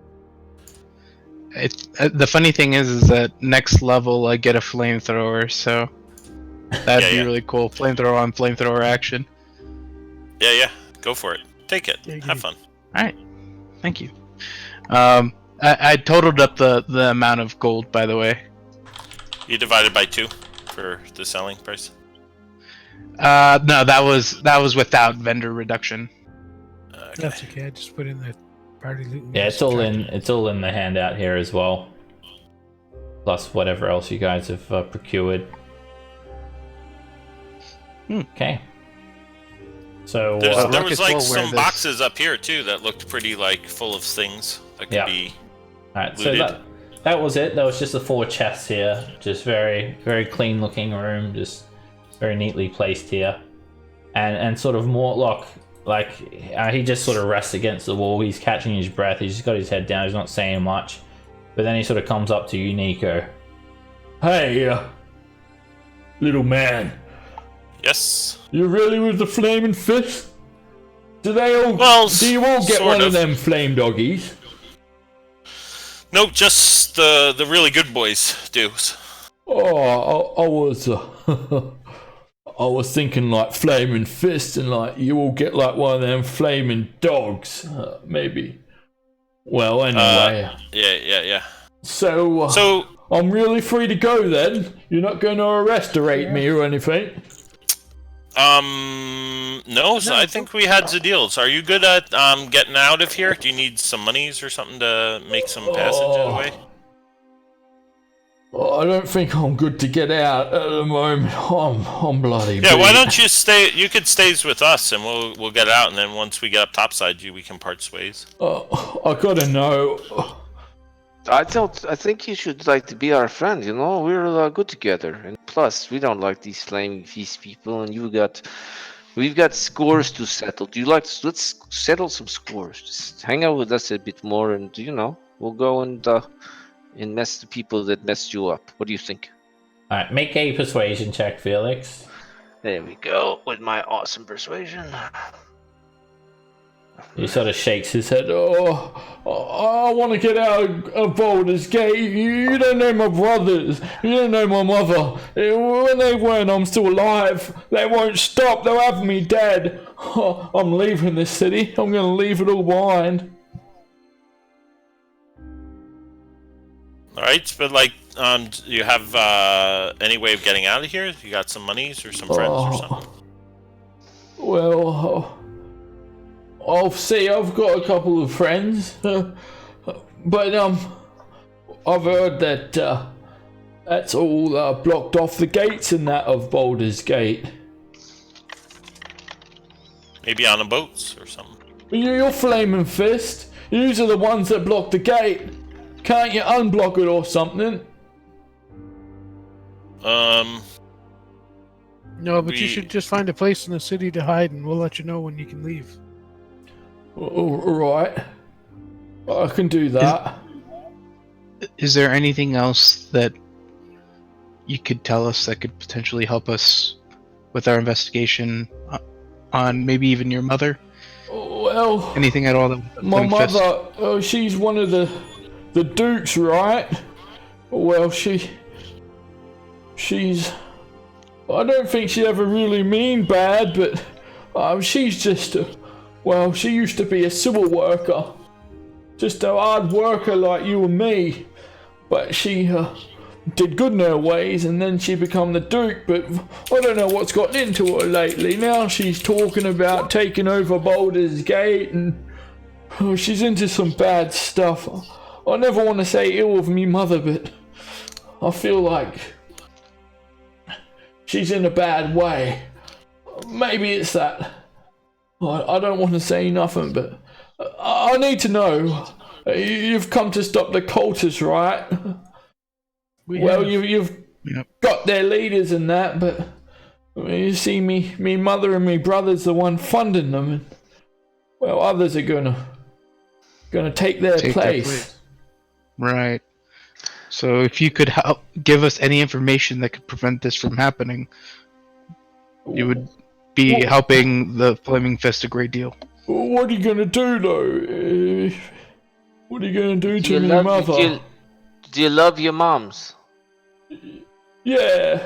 Even with all the Yeah. bad she's done, she's still my mum. Yeah, Is it your brothers that are causing some problems, or? Well, yeah. They're dumb trying to kill me. Me brother first, well, when I was little, he ended up kicking me in the fire and did this to me. And then the other one, they always talking down on me. Go after them, but please leave my mother. Anything that helps us out will prevent anything happening to your mother, but we do need to prevent this from happening. Well, Prevent whatever happened in El Terrell from happening here. Yeah, I don't know about none of that, but my mum seemed to think that she knew that something was going to happen. Anyways, me brother Emmerich, he's running his business out of the Low Lantern. I'm sure you've heard of it. It's that boat tavern in the lower city. And then, me other brother Thurswell, he's always at home. Oh, listen, you've got a map? Which you do, he asks, like. Oh, I'll show you. I'll show you on your map. So, alright, you guys already know where the Low Lantern is because of that run-in with that chummy woman. He was saying that the proprietor was like looking for bodyguards. So Low Lantern is a boat tavern here in the lower city. And then Mortlock points out like where his house is. Van Thamper Villa. It's in the upper city. So yeah, that's where me brother Thurswell will be. He's always he's sick all the time, so he never gets out of bed. And that's where Amric will be. Well, Awesome. Thank you. Where are you going to hide so we can tell you? I don't know. I mean, do you have any places that I could hide that you can think of?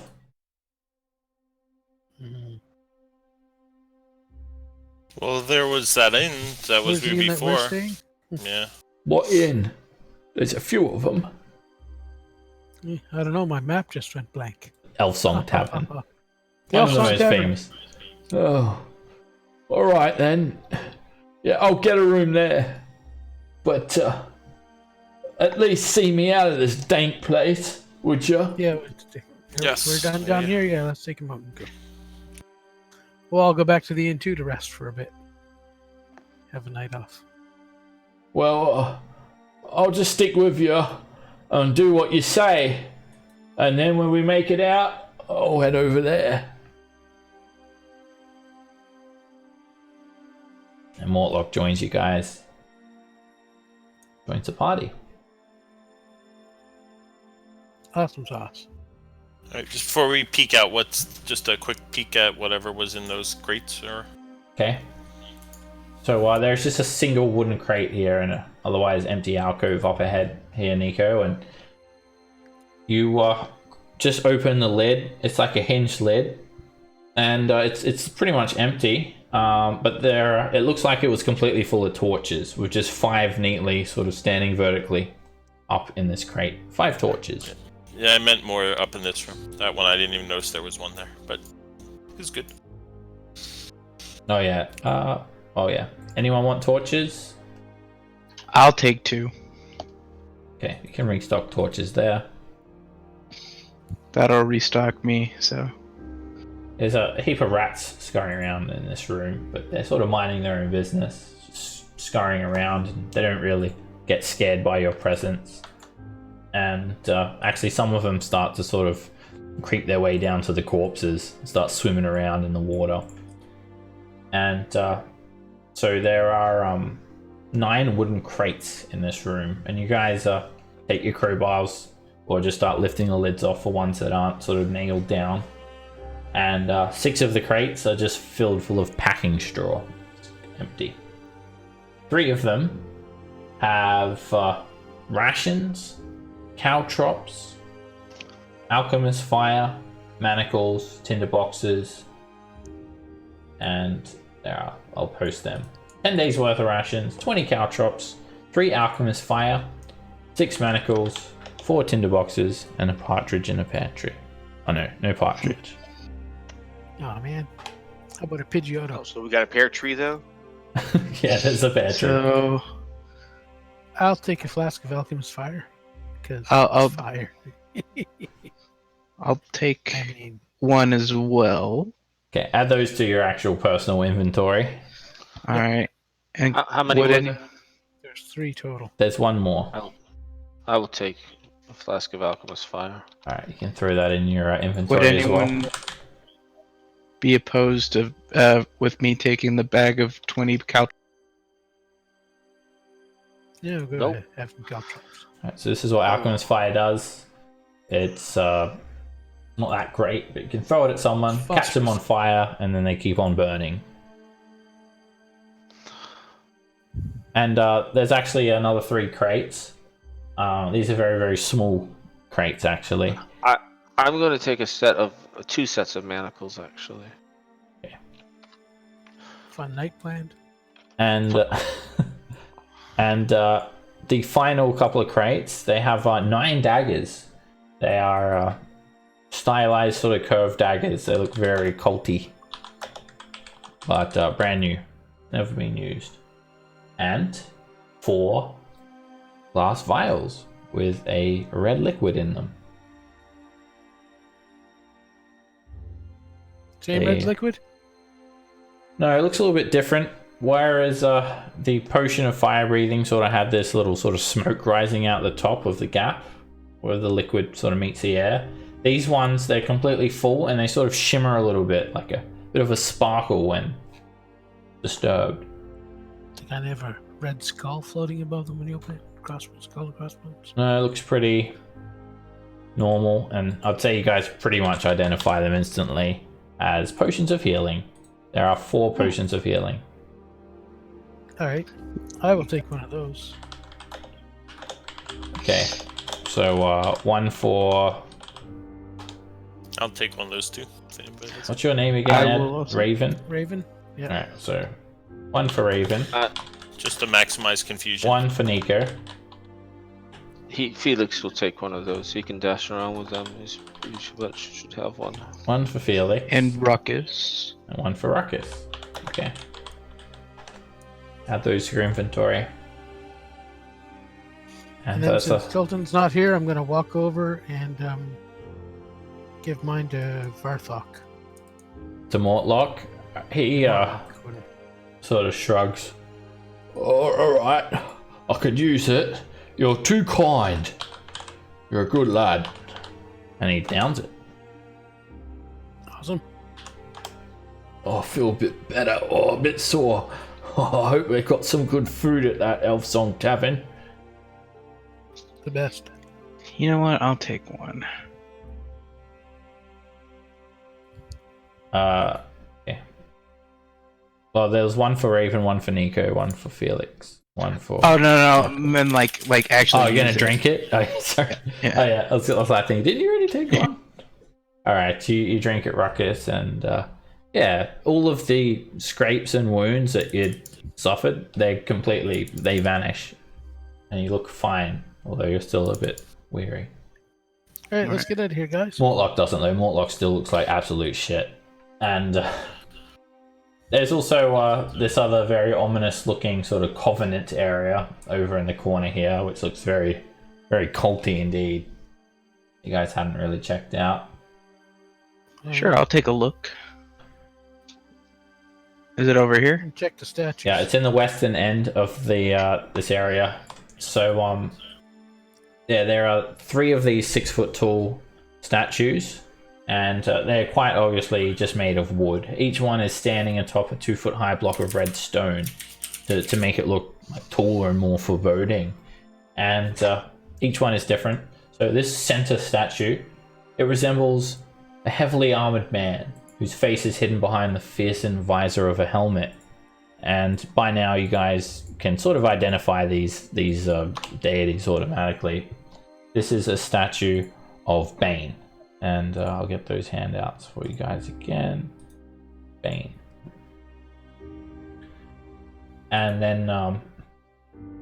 Yeah, so he's painted red except for his right gauntlet, which is jet black. And clutched in the gauntlet, there is a blood red spear pointed upwards. And the spear itself is an actual metal spear. See if I can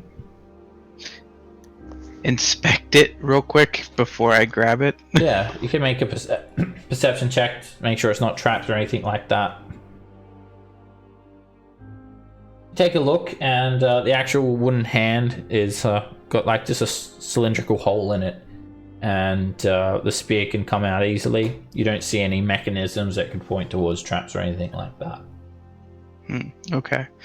So then I will try to take the spear out. Alright, it comes out easily, and it's just a spear. It's painted blood red though.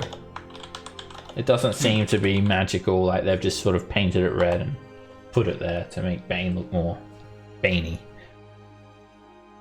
Okay. That'll go into the bag of holding. I don't use spears, so. Alright. Well, if it fits in there, it's close. And yeah, I mean, wherever it goes, someone's carrying it. Alright, so then there's two other statues. There's one purple one to the north, and then like a black one to the south. Who wants to check out what? North. Alright, you're standing there examining this statue. It depicts a purple garbed male noble. He's wearing a harlequin mask. He holds a dagger behind his back. And you feel like this is Merkel. No, sorry, this is Bull. It doesn't really look like that, God of but murder. yeah. But, close your eyes and he looks exactly like what you think. Exactly. And then Grab his dagger. okay, yeah, that dagger, it comes free. And it's just a black dagger. Sweet. Sort of shadowy. And then finally, Felix, are you checking out that statue there that you're next to? Alright, it portrays a black-robed skeleton with its jaw open wide. Its bony hands are outstretched, like it's welcoming death. It's of Merkel.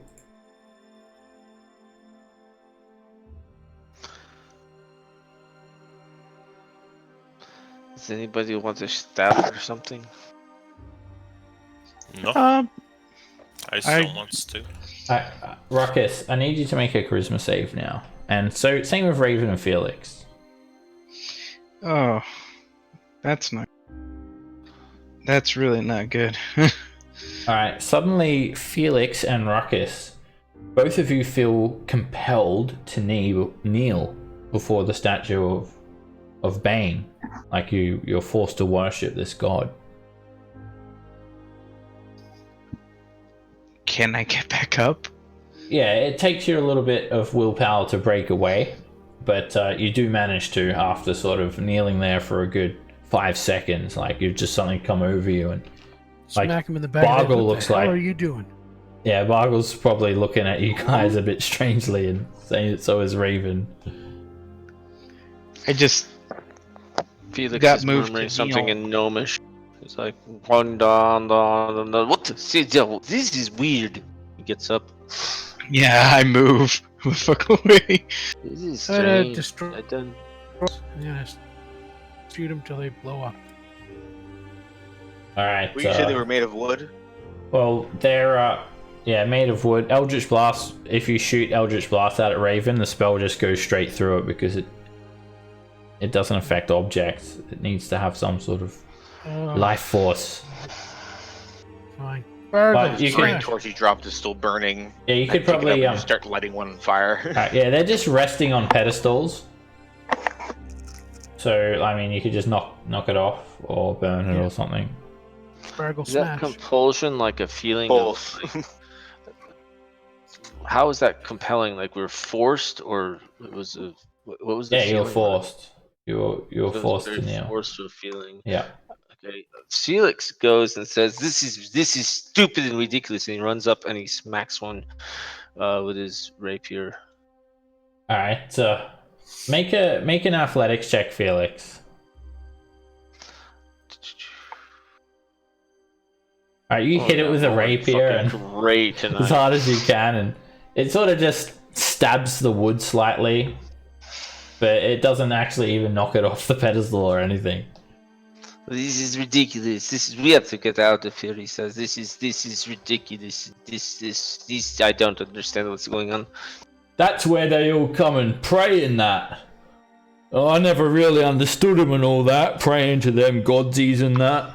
I was just here to try and bash people that came here. But it looks like I didn't bash you, so... To go bash them then. Bash them up. Well, we did. I already split about 4 of their skulls. Alright, Raven and Bargle, are you guys going to try and destroy these statues? Yep. Yeah. So, Everyone started freaking out. Like, yep. Like the one on fire north of me used the guy's torch that he dropped before the fight. Okay. It just you hold the torch there for a bit. You probably will need to put some oil on it too. But yeah, it just starts smoldering away. It catches on fire after a little bit, and yeah, it's just burning now. And doing the same to the others. Come smash. Have a smash party. More smooth. Alright, Bargle, you Light just it on fire. douse that one in some oil, catch that one on fire, and you do the same. Okay. Bargle, when you burn the statue of Merkel, you feel this very ominous sort of hex, and this black symbol sort of appears on your chest. This like wicked looking mark, and it's of a black skull. Congratulations, you just got cursed. And you're feeling kind of weak Black spot! by that with that Bargle. There's no like ominous like woo or sort of, you just feel this sort of searing sensation, and then you feel like closer to death than you've ever been.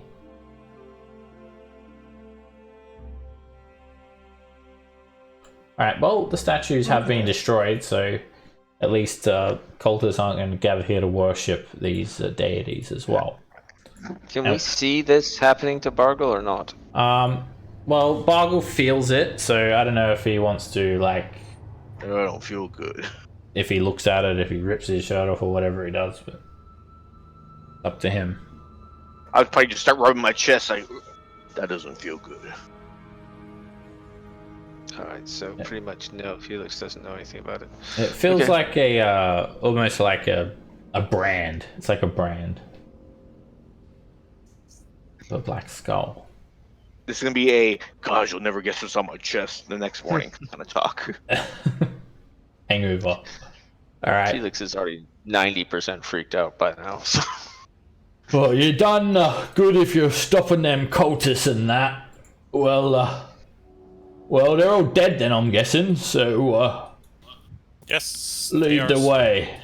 I'm gonna just sort of fuck out of here, eh? stay back a bit. I'm still a bit, I ain't doing too good. Where is the exit, boys? I'll lead you away, don't worry. Where is it? It's this way.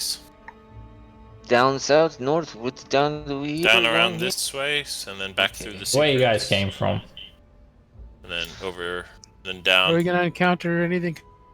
Be careful about Do we just want to be the beamed out? I don't know. blowing up place. You went past multiple doors that hadn't been searched. Oh. I don't know if you guys wanted to search any more or just head straight out. So It's we up went to up you the guys. secret door, that's what we did. Is this a door? That Just is. don't go. I gotta open it. Okay. You half your party's like sort of a couple of rooms away there, Hey Raven. guys, come here. I found a door. Felix is like, yeah, you open that, big guy. Open that door. Go right ahead. Okay. Felix gets the hell out of the way. Alright, you open up the door, Raven, and there's a very low ceiling in what looks like a sunken cellar. Hey, And what do you we can get see- for XP for him? By the way? You can see in Alcove, we're doing milestone leveling. Oh, So you just, well, not even milestone, sort of just like storyline leveling. So Yeah. at certain Right. parts of the story, you'll gain levels. It'll work out about the same. Alright, except, yeah. yeah. You- Okay. Um, So Less see you numbers to later. track. yeah, you don't have to track XP. Alright, so yeah, there's like, it looks like maybe like a staircase or something over here, Raven, that's sort of collapsed or something. And as soon as you step there, like it's just like murky water. Skeletons rise up out of the water.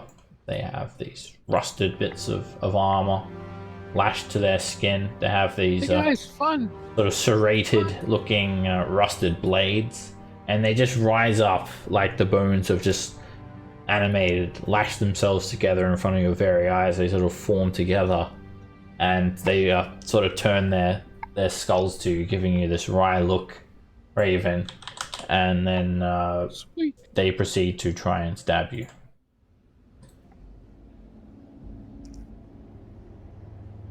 Oh, he's cute. Definitely not cute.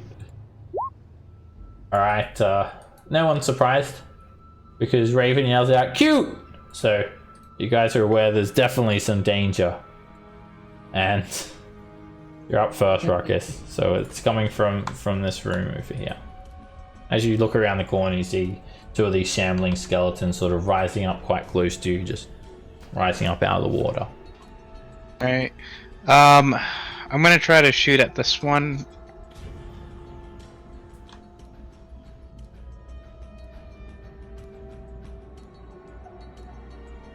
As a miss, you hit the door frame. Alright, and I back away.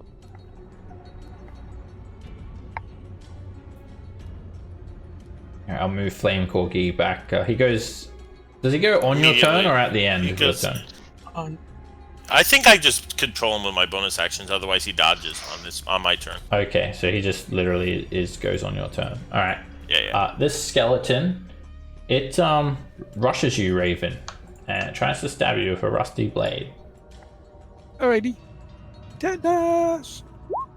And it just stumbles forward and misses. Nico.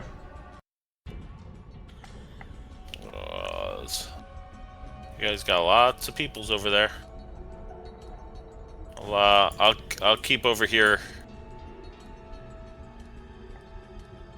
Yeah, I'll just dodge. I can. And Puppy and I'll dodge too. Play games. What? You're not even. Play some games.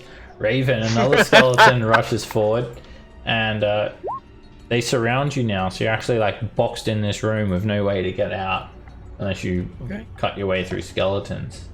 And the skeleton misses you with an attack. Felix.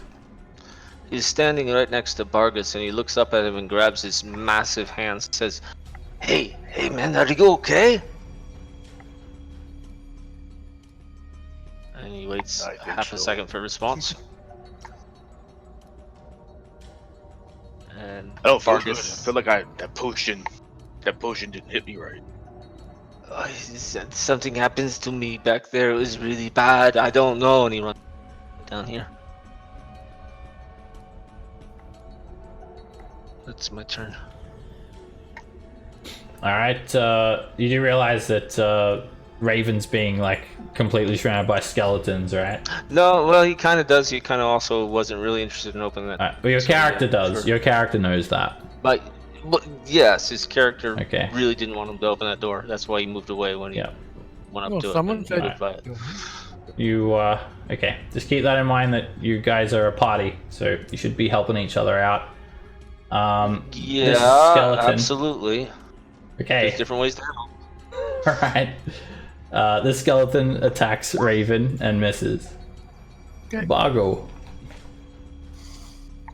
5, 10, 15. Ooh, damn skellies. You're only skeletons. Going with the great axe. Shazam. Alright, that is a hit. Oh, Right, yeah. you come in with the great axe and you slash down on the skeleton. You sort of break away multiple bones and it's barely hanging together. Alright, Mortlock turns to you two and sort of says, "Hey, your friend's in trouble. Why are you running away?" And he bravely runs in and tries to attack one of the skeletons. And he hits, and he just shatters the skeleton completely into pieces with a single blow. And then he swings at the other skeleton, and he hits, just absolutely obliterating the skeleton until it's just a couple of little fragments of bone on the ground.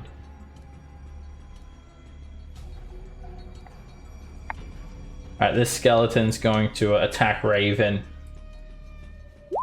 And Raven, the skeleton hits you for 7 piercing damage. Alrighty. Raven. Haha. I will. Doodaloo, doodaloo, doodaloo. Alright, I guess I'll toll the skeleton directly north of me.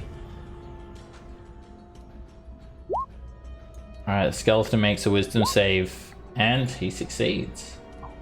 Wise. Ruckus.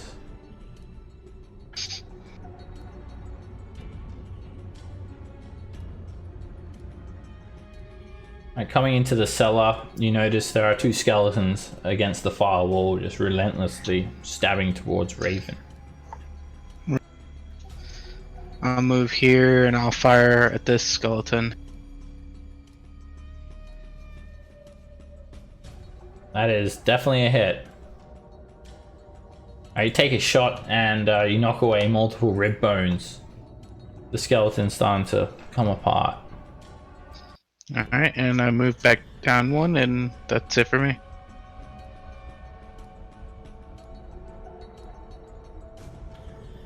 Alright, end of turn. Nico. Okay. 10, 15, 25, 30. I still can't see. Yeah, as you come into the doorway, Nico, you can hear the sound of fighting sort of to your left around the corner. Alright. I'll do my bonus action to have doggy dash. And I'll come around in here and dash myself. So Alright, you sort of step I don't know where over he is, the... but I can just select him even though I can't see him. There we go. Alright, you sort of just step over all of these bones that are sort of just clambered onto the ground here. Very dank cellar. Felix. Felix sees that all of the people he is with decided to run haphazardly into a room of death, and he says, "Who's up here to see what he can see in this room?" I sort of see everyone facing to the north as Raven's fighting the skeletons. You can barely see that from here. And he's a wall of people in front of him. It looks to be a wall of people in front of him. You can't see the skeletons, they're around the corner to the north. That's my move. Are you taking an action? I'm dodging. Okay. You could always dash in and attack. I could, but Felix is probably not going to do that right now. Okay. Felix is a scaredy cat. Felix is definitely a scaredy cat. Felix the cat. Alright, the skeleton's going to attack Raven and miss. Ah. Bargle. Attack the skeleton in front of me. That hits. Bargle, you bring down the great axe on the skeleton, just absolutely destroying it. There's just a single skeleton remaining. Alright, Mortlock's gonna run forward. Hey! Boney! And he brings down the great club again. You notice that the bludgeoning weapon, it works very well against the skeleton, and it just absolutely shatters it into pieces, dealing double damage. And then Mortlock just keeps on whacking the bits of bone. Down! Die! Dead! It's already dead. All right, can That we was fun. probably stop going through rooms? No way. I thought we were leaving. Check No, this stuff over let's here. go. Anything good in it? Oh my! All right, you just see a collapse. There's like a sunken set of stone steps leading up to just an absolute cave-in. Okay. Skeletons have any purses, coinage, anything? No, these skeletons, they have rusted bits of armor sort of attached to their bone, some manky looking scraps of flesh, and their blades are rusted beyond use. All right. Let's go, my friends. Ooh, look, more stairs. There was these doors over here around this way. Do we not care? No. Let's go. Let's go. No. Door. All right. If you start initiative, I'm gonna not go. Where's the hobbit? Mortlock sort of turns to you all. Are you seeing if cultists have any treasures left? Yes. Their rooms are all up that way where they're staying. And he sort of points to this hallway. Oh. That's where they sleeps. I never really liked the way they sleeps. It's I all think we were in this room. weird and that. We weren't. I peeked in here before because the door was open. So up ahead, there is an intersection with 3 corridors leading up to rooms with closed by iron doors. Except for this set of iron doors, it's open. And you can actually see some flickering torchlight casting shadows across the walls. And the room itself, it looks partially collapsed. You can see these 4 manky looking beds. Just some gross looking pallets laid out on the ground. And just what looks like a stone sarcophagus. It's sort of partially buried under rubble in the corner of the room.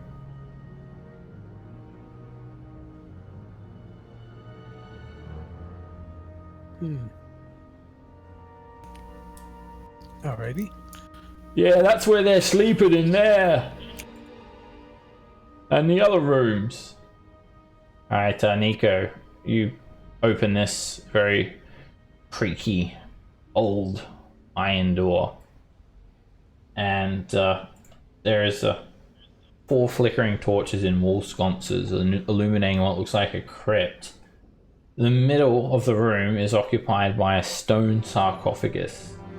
The sarcophagus itself, it doesn't bear any carvings or ornamentation, but you can see bones upon bones piled high within it.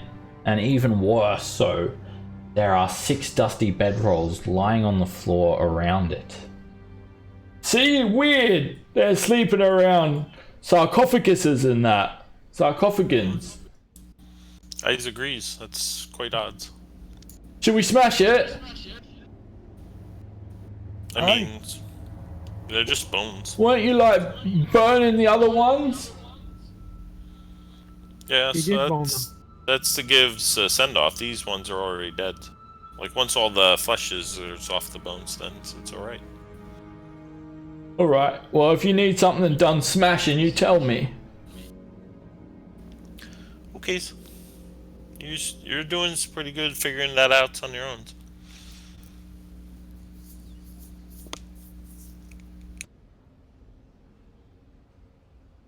Alright, Is that all? so Was there another one, or is there? yep, there were up to 3. now?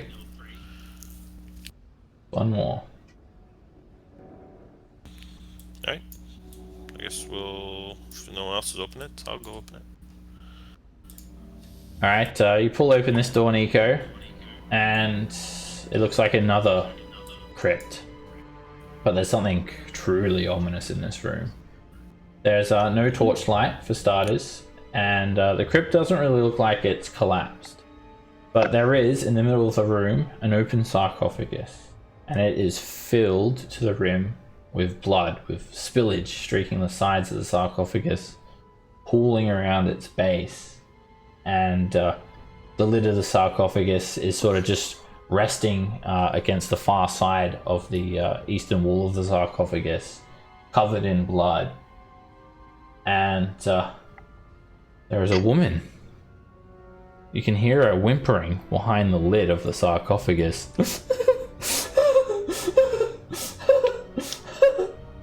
And she actually sort of stands up, and she is drenched, covered in head to toe in blood. Hi, Carrie.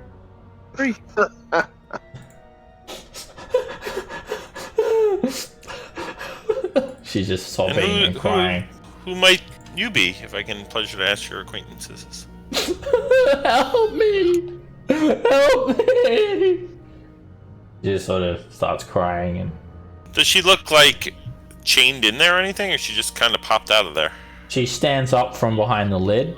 She doesn't appear to be manacled. She's completely soaked in blood. And the door wasn't locked. Door is not locked. Who are you people? Have you come here to save me?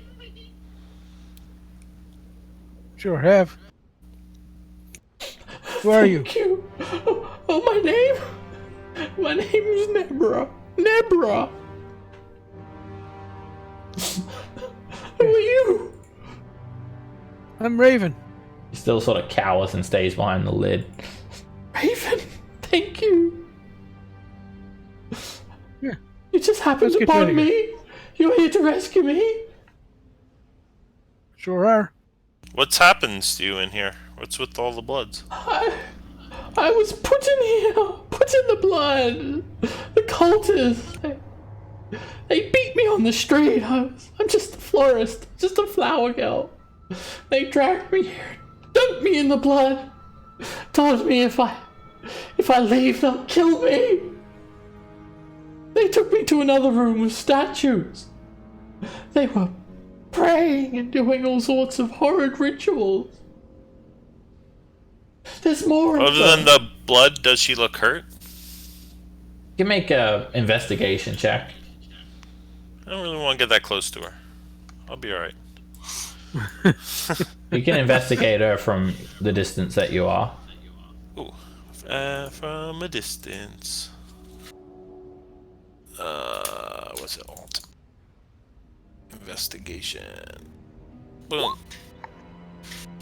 You like you got some bloods there. She's covered in blood, so if she has other additional injuries, you're not telling. You can't see them, Nico. You can't tell if it's her blood or other people's blood.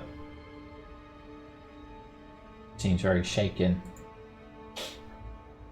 Alright, so you can come with us if we're leaving here. Oh, but what about the others? In the ritual room. There's a ritual room? Yes, I saw. Where? The statue. Oh, it's behind a secret door that they took me to, and Where's the secret door? it's not far from here, just around the corner. Oh, it's not up here? No, it's down the hallways to the right. Then there is a flooded chamber, and then a room with 3 statues. That's where they were doing the evil rituals. I can show you the way. Oh, yeah, we already beat the guy with the... What? Yeah, he's dead. He's gone to see his lord. You killed their leader? Yep, and... Oh. Oh. Well, in that case, Here it then comes. we're done here. It's time for you to die now. And immediately, she just transforms, like an illusion drops around her. And you do no longer see a bloodied woman. You see this ominous looking black shadow that has this black looking robe fluttering around it, and it carries this all too familiar looking wicked curled dagger in its hand. Sort of looks like a Grim Reaper. The ball light. Dagnabbit. And it just sort of hisses, "Murder! Murder!" And it comes in at you, Raven. No. Raven, you're up first. All right. I will have to shoot it.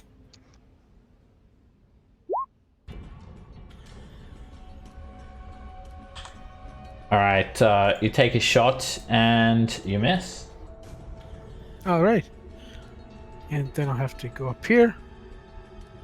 You sort of And- find yourself in a dead end. There's just blood all over the Yeah. floor. Flame Corgi won't go now.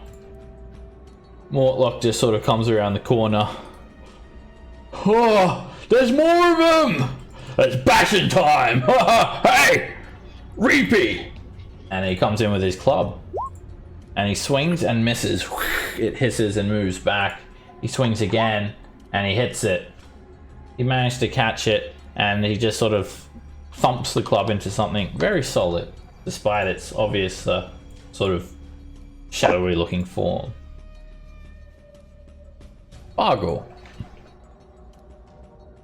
Am I able to reach the doorway the glaive and hit it, or not possible? Yep, you're 10 feet away from it. It'll just have half cover. That is a direct hit. Alright, you thrust the glaive forward and you just stab into like something very solid as well, straight through the black robe, and it is just has all this sort of shadowy energy escaping from it. Fantastic. Alright, the Reaper is going to quickly turn around and try and stab Mortlock. And it does. And Mortlock drops straight to the ground, blood dripping off of the Reaper's dagger. And then it quickly whizzes over towards Raven. Can your Corgi opportunity attack, Nico? Can. Alright, I think it's just a creature. It can take an opportunity attack. Oh, let me give you vision so you can actually see what's going on there with your Corgi. Or was he meant to be there? No, he wasn't. And I think his only attack is a range attack too, so I don't know if he can do that. Okay. If he was supposed to not be there, then he would have been with you, right? Yeah. I thought I grabbed both of them, but I guess I didn't. He goes there, and the Reaper comes in at you now, Raven, and immediately you feel this aura of murder coming off of the Reaper. It feels like the same aura that was coming off of Vazh, and he tries to attack you. And he hits, and you are vulnerable. He drops you straight to the ground. You take 12 piercing damage. And then the Reaper sort of moves around the corner and shrouds itself and turns invisible. So any attack on it will be at disadvantage. And it will have an advantage on any attack roll it makes. Ruckus.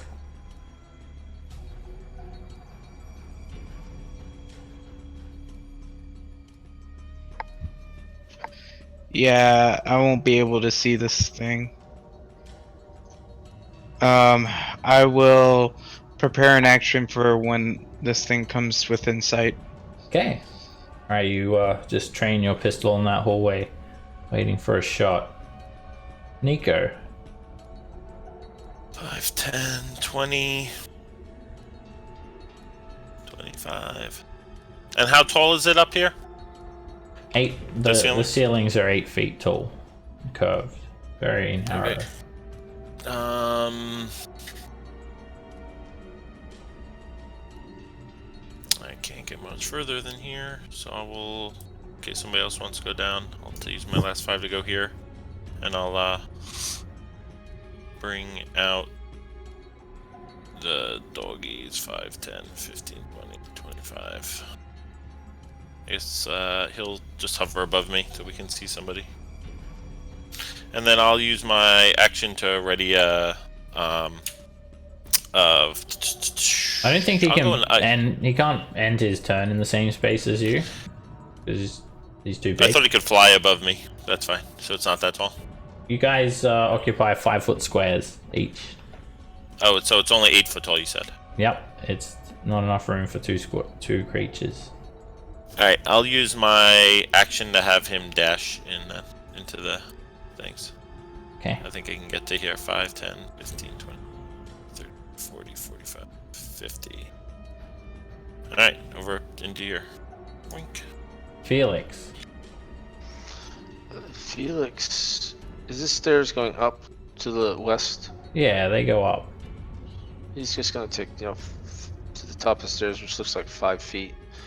And since this is all clogged up, he's gonna shoot an arrow at the direction where he last saw the creature turn invisible at disadvantage. Alright, you just you don't have it in your line of sight, so you just shoot the wall or something. You just shoot like an empty space. Raven, make a death saving throw. Alrighty. 20. That's a failure. Mortlock's also bleeding out on the ground. Bargle. Alright. That 5 or 10 because he's down. Still 10. Alright. It'll spread straight out across that square. You gotta like shuffle on by him. Alright. 15. Now you come into the room, you can just hear the Reaper hissing in the corner. You take a swing, and 11 is a miss. You just swing into the air. 25, 30. Alright, the Reaper becomes visible. And it just sort of... It looks very ominous, and it sort of kneels down, and it dips its dagger in the blood. And then it just sort of jumps / hovers over, coming in at you, Bargle, straight over the sarcophagus. And Ruckus, you have a chance to use your reaction now if you like. You can just sort of see the Reaper. Alright. And that's all you needed. That's a hit. Perfect.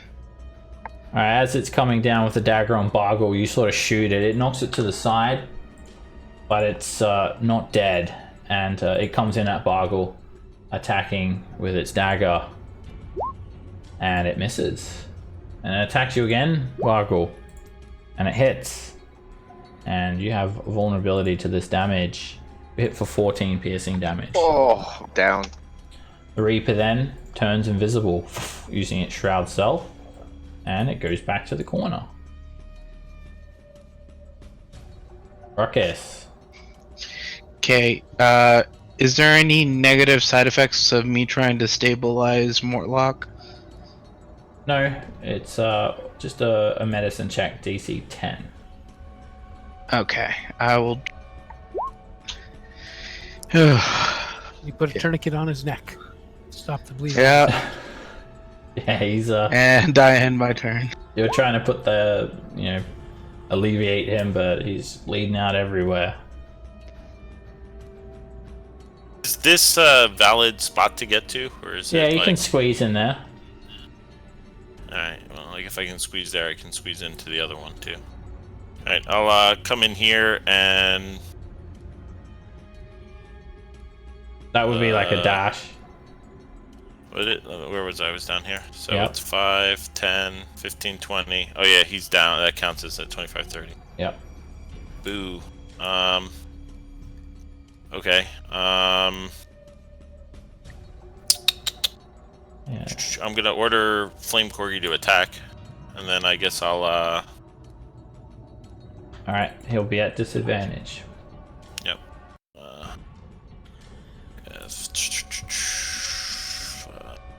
I don't want to get in the way of anybody either. Alright, I'm gonna order him to attack and then come here and shift into a badger. Alright, because that's what you do when things are bad.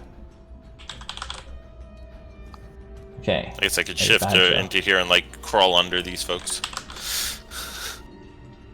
Alright, just a regular sized badger, right? They're giant badgers. Giant badger. Okay. Alright, well, make the Or cave attack badger, first either one. because the flame Yeah, corgi could just kill it. Well, yeah, it goes, I guess. But in theory, I think it goes after me, so I would have had to use that anyway. Alright, well, if it goes after you, then you need to take your full turn, and then the flame corgi needs to go after you, Yeah. including its movement. Alright, that misses. It was there anyway. I didn't move it yet this turn. Okay. Alright, it just shoots at the wall, and the fire seed just explodes over the wall. Okay, and then you want to move me to... Alright, reveal. giant badger. Let's give you control of that token. Alright, giant badger. It's got dark vision for 30 feet. So I'll give you that, and just rename it so everyone knows that it's Nico and not just a random badger getting around. And then I have to add you to the initiative, so bear with me for another 10 seconds. Yeah, no worries. And then I'll add that to your list of wild shapes, so next time we'll drag it straight on to the map. Okay. Perfect. And that is all of the things done. And now I gotta hide your other token. Alright, Felix. Felix, from his slightly higher vantage point, sees carnage happening and runs in here with his healing potion in hand. And he sees that as a guy that he really doesn't trust much. And can I make it? Are you taking a dash as a bonus Ogre? action? I will if I have to. That's like what, 15, 20, 30, 40, 55. Just wait, are you on someone's square? Yeah, you're on the Flame Corgi square. So you've used, you can't, you'd have to double dash because you've got what, 25 movement, right? Yeah. So that's 55 what you've used already. Yep. So I don't have an action. Yeah, Do if I? you were closer, you would have made it. But Well, I if, wasn't. if you're backing out of harm's way, then yeah, it takes longer to get into the action. So that's 55 feet of movement to get right there. Yes.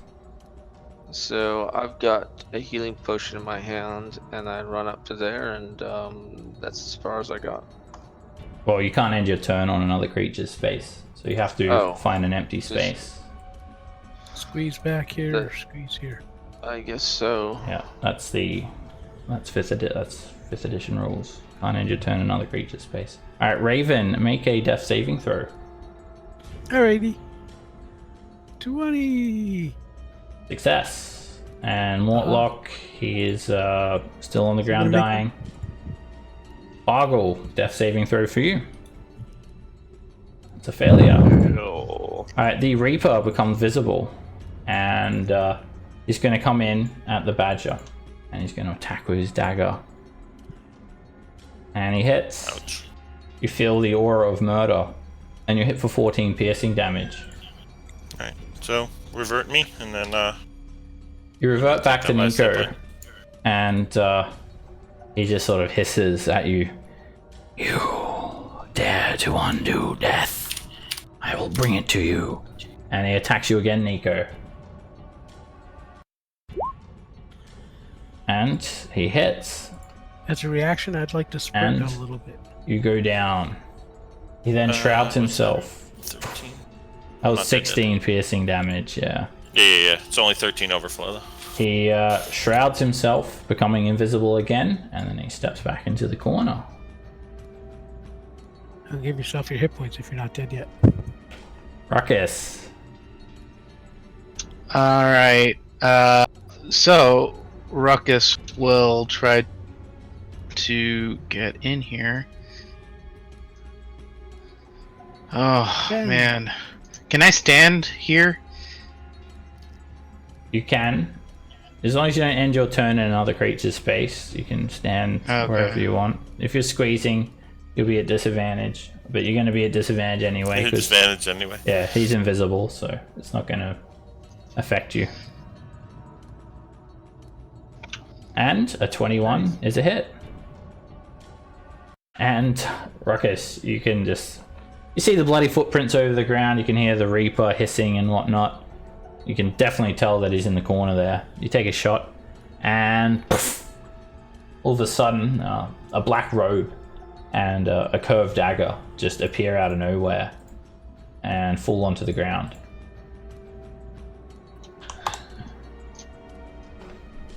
Okay. We're just going to stay in initiative because we've got a lot of people making death saves. We have to. We're Alright. going to roll it all out. I'll stand here and I'll end my turn because I use my action, so I can't try to stabilize. You can. Oh yeah. Where'd Flame Corky go? Does he go down when you? Yeah, he goes down when I go down. Okay. All right, Nico, make a death saving throw. Oh, actually, I guess it doesn't. Oh, it says on. Well, I thought it said when I was reduced. It's until it is reduced. Anyway, I'll bring it back. Yeah, Let me make the death saving throw first, Okay. because that'll probably get rid of it if I die. All right, that's a failure, and well, it can take actions, right? So No, it can only dodge unless I use my bonus action. just don't worry about it then. Okay, Felix, you're up. I'm gonna go to Bargle and give him a healing potion.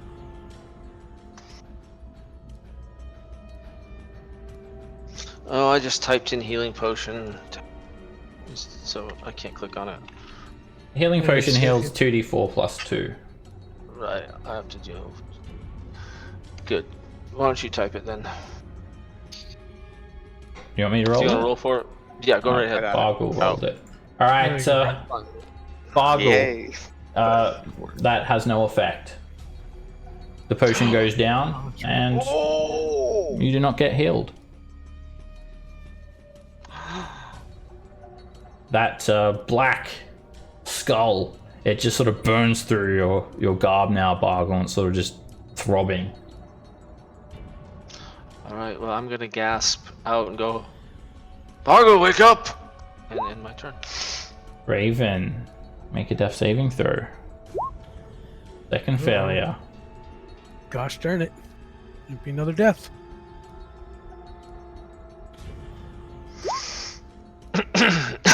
Alright, Mortlock makes it. Alright, Bargle, what's your death save situation?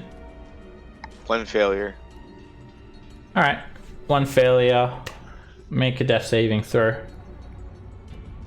2 failures. Ruckus. Shit. So did Mortlock stabilize?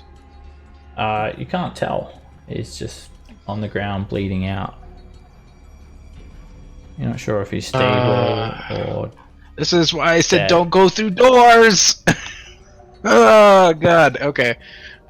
I think there's other potions floating around or good berries floating around. Oh, not charged through doors with a whole bunch of shambling and mangling. Does Nico have a potion on him? He does, alright. Nico. Nico? Can you not hear me? Oh, sorry. Yeah, yes I do. And I have good berries too, if you're looking through my little things. Is it possible if I could take some good berries, and then just feed him the potion that he has?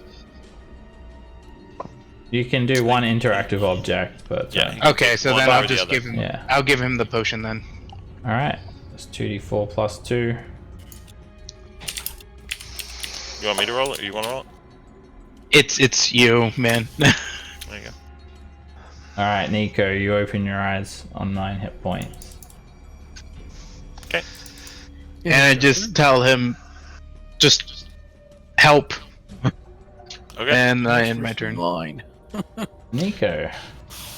So you just have to stand up and wander over, and I'll give a good berry to Raven because I saw him drop first. Raven, you open your eyes, drenched in blood, and you're still alive. Woohoo! Alright. So, Bargle and Mortlock's down. And also the Reaper of Baal's down as well, if anyone wanted to... Oh, no, I'm yeah, I'll joking. get him. He's just a black shroud on the ground. Alright, still got 2 people down, so... unless you got a bonus action, Nico. Not anything good. You make your dog attack. You can make the dog attack. Alright, well let's end your turn so we can keep going through this. Felix! Sorry, thought I clicked it. Can I tell if Bargle is stable? No, you can't tell if he's stable or not. You can do a medicine check on him.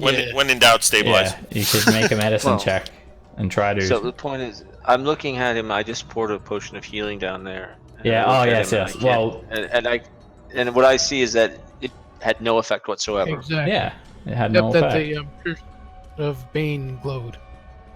What? The curse that he got from defiling the statue, the sigil, whatever, on him glowed. When he poured Did the I potion see into some? Did I see something glow on him when I Yep. poured it into him? Yep. it. Yeah, that's what he said. Oh, I didn't hear him. So yes, this So when I you saw gave him something the glow on potion, it him, had but- no effect, and then the Okay. black skull curse, it sort of burned through his garb. Holy shit. Alright, so And- Felix. Compression. Do a regular Yeah. medical. Yeah, you can make a medicine check to try and stabilize him. Yeah, Felix obviously is shocked by all of this. And he looks at him and he sees the wound that's, I assume, is gaping blood or whatever, and he does try to stabilize him by pressing the wound. So I will, with my awesome medicine check. Oh wow. Alright, well Good for your -1. your awesome medicine check stabilizes him. Good. That's my turn. Alright, it's just Mortlock now. I grabbed good berries from him and walked down and feed one to Morlock. Alright, Mortlock opens his eyes on one hit Greetings, point. friend.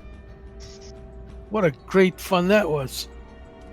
Alright, Are we all in agreement that we're not going to open any doors, that we're just going to leave? Yeah, you guys look kind of hurt. We should leave. alright, we'll Alright. we're gonna take a 10-minute break now. I'll see you guys back soon. Okay. Back to the elf song. See you guys. I might be a little late from the break because I'm gonna go grab my wife now. So. Okay.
Hey guys.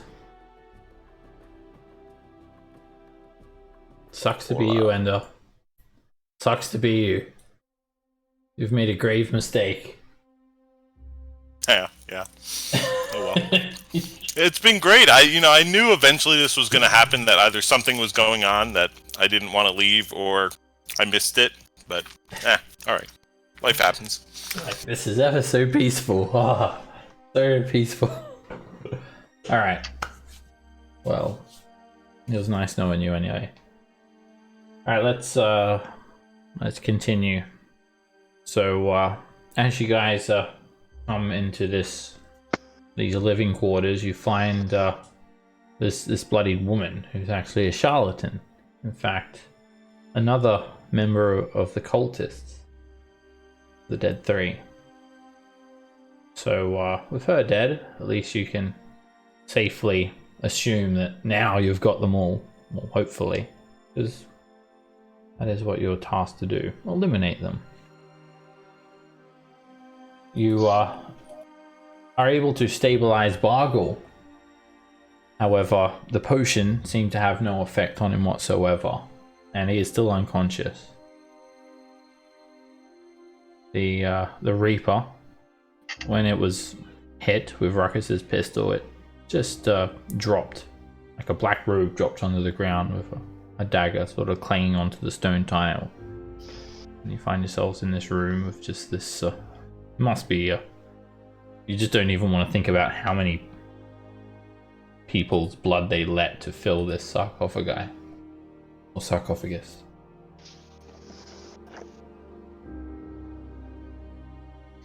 So, do we leave?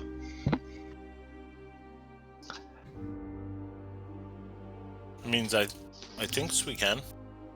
Who's gonna drag Bargle, though? He seems... I'll drag him if I need to. I may not be very smart, but I can lift heavy things. That's mighty nice kind of you. Alright then. And he just lifts Bargle up and holds him on his shoulder. Oh, he's a big boy. Mm-hmm. That he is.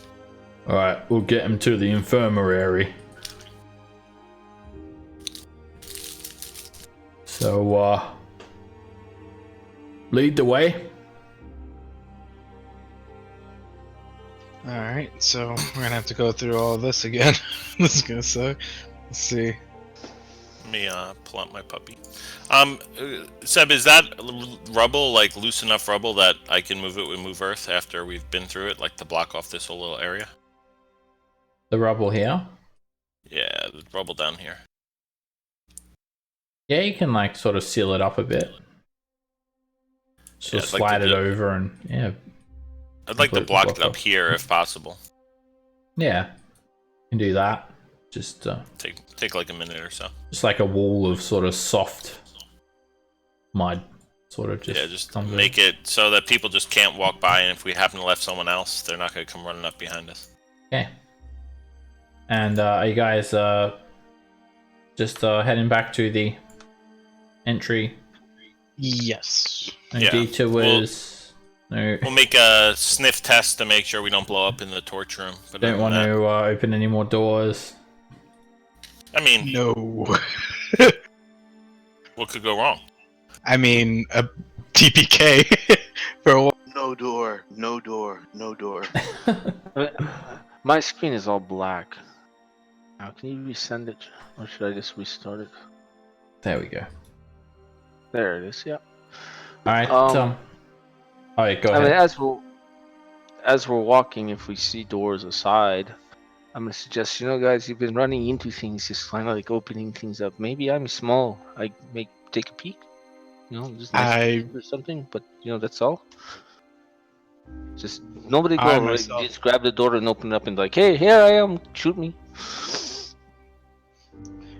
I myself am against it, but It's if fine you with want to me. do it, No, that's fine with me too. Well, if there is something that's not good on the other sides of the door, won't they just kill you? I shut it very quick and we go. It takes longer than 6 seconds to open and shuts the door. 6 seconds, perhaps. No, let's go. Let's get out of here. It's wet. And Although I've seen some thieves that can do that. Yeah, well, I just know fish. My parents, they immigrated and they did fish. That's all I know is fish.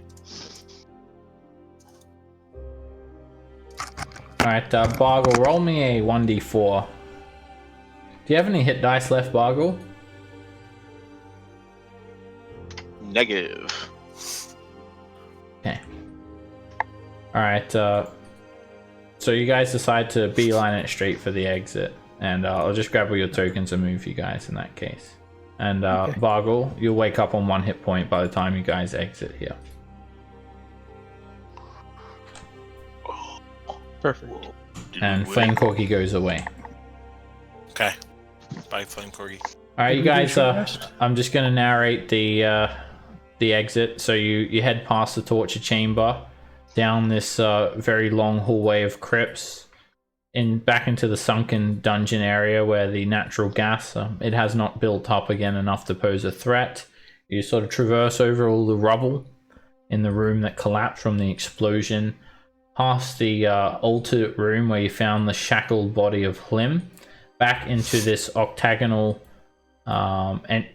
entryway where there is still one door with one of these cultist symbols on them that you guys had not actually explored. Ooh, did we do a short rest? We can do that. This is not a short rest. This is traveling out of the dungeon. So you guys then come to this intersection about here, and you can put your marching order however you want to do it. Bargle's sort of woken up at this time. If you guys want to move around in some other different configuration, do so now. Can you shift ping us?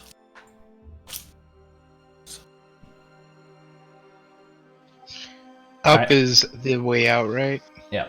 So this North. door, it was not open before, but now it is. It's wide open. This is the door that had the symbol of Merkel on it. And what you see as you turn your head around the corner is lying on the floor the pale bodies of 3 humans wearing these filthy, ill-fitting robes, and they're arranged in a triangular formation. And there is a freshly struck torch lying between them. It's barely burnt down at all. Yeah. I'm gonna say no to that. Oh, come on. The two in the middle should be able to handle it. What? The Raven. or Let me the, see, the I bird, can't see and that you. guy? I don't want to risk it. All right, let's just pull this top guy out of the order then, so he's not in the triangle. How's that? Does that sound good, guys? I just don't need to play with corpses. I think we just were coming to get rid of them. Everyone make me an insight check.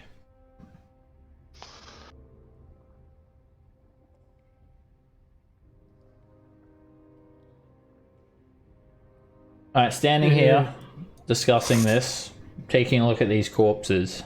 Ruckus, Nico, you realize something. They're alive. Oh, yeah, it's blocked. Close the door. Well, It's just Are some there dead humans? bodies. It's just some dead bodies. Just close the door. are they, I'll go look. Are they townsfolk or cultists? They are humans with pale skin, wearing filthy black robes, laying on the ground, face first on the ground. You are not sure if they're cultists or townsfolk, what the situation is, but they're not dead. And Nico, they actually just leap to their feet as you step there, all 3 of them. And as they leap to their feet, they reveal these flails that they have in their hands, which is pretty much a skull, like a human skull, sheathed in silver on the end of a silver chain. They just jump straight up. They were dead. I was trying to get out of here. You're a coward. And okay, have at it. Go ahead. the necromites, well, you feel like they're definitely just going to come up behind you guys anyway. So you've sort of they jump up, revealing these sorry, they're not silvered, these are just skull flails that they're carrying, and they're not armored, they just wear these robes. They look like very disheveled, and they just sort of say to you, well, bones, bones, bones, bones. And you also notice like this bloody trail sort of leading off down a set of stairs to the west of this room, and as they leap up, they just attack.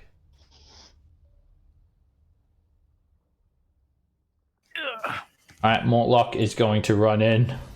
Damn, there's even more of them! And he's going to actually, he's gonna not run in. There's not enough room. He's gonna step back.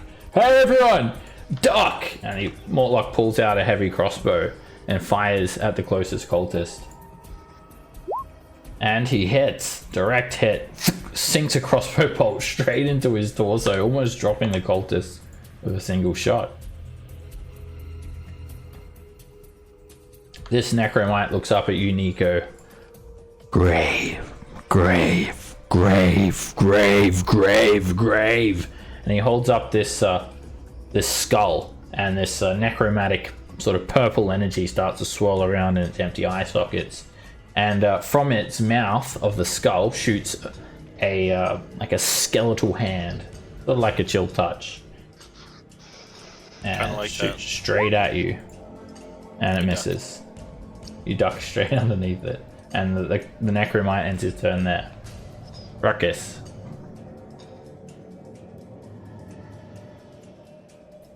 At this one right here. That is a direct hit, and you just headshot him. Just put a bullet straight through his skull. Alright, and I move 1, 2, right here, and that's it. Let's hope they don't know. Lightning. Lightning bolt. Bargo. Take a light crossbow shot at that one. That's a hit. Nice shot. Right, you return fire, hitting him right in his torso, and his robes immediately become soaked with blood. Grave! He just keeps on yelling. And there's like insects swarming around in their head. They're like covered in grave dirt, and they smell horrible. And this one just keeps on. It's like a sensor almost, just like a chain with this skull on it. Grave, grave! And he shoots Claws of the Grave at Nico. And so, Nico, you made a grave mistake when you stood there, and you hit for 9 necrotic damage with a crit. It poked you in the eye. Felix.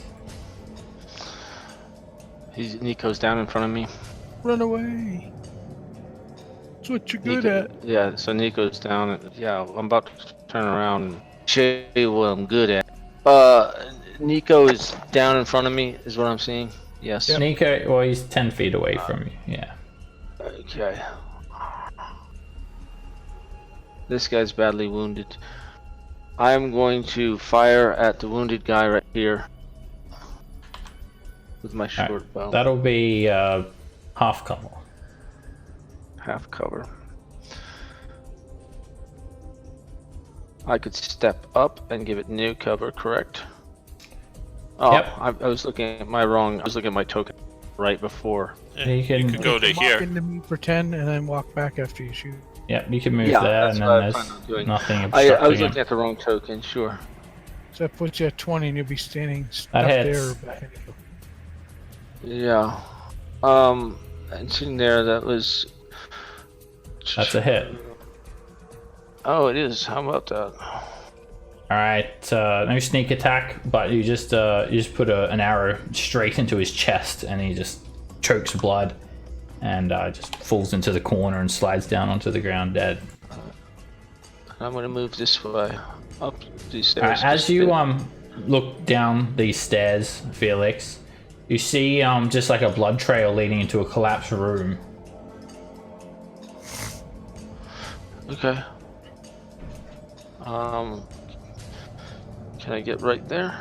Yeah. Now you see a person inside a sarcophagus. Their head's being bashed in, and you recognize who it is. It's Hlim Jasso, the nobleman you guys had saved. Wow. Yeah. He's not Little gonna tell us bastard. nothing. I guess he's not gonna cause any trouble, is he? Alright. You guys saved in brackets, in quotations. I mean. Quotations. Has he Go got ahead and cover? run in. I was ready to ice him. Yep, he does look like he's yeah, 10. he's got cover There you from go. the wall there even. There you go. Well, 10. I'll go there and I'll shoot him. Alright, well, you can go there because I'm sure you don't want to be at disadvantage, but that misses. Alright. Now I'll go back. Alright, death save for Nico.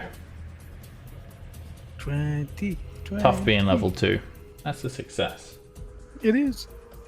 But it's fun. Alright, Mortlock is going to come around here.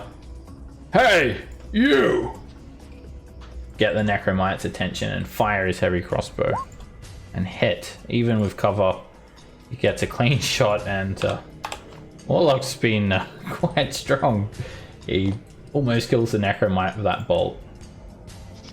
And then he'll move out of the way Everything. in case Ruckus wants to stand there for a nice shot.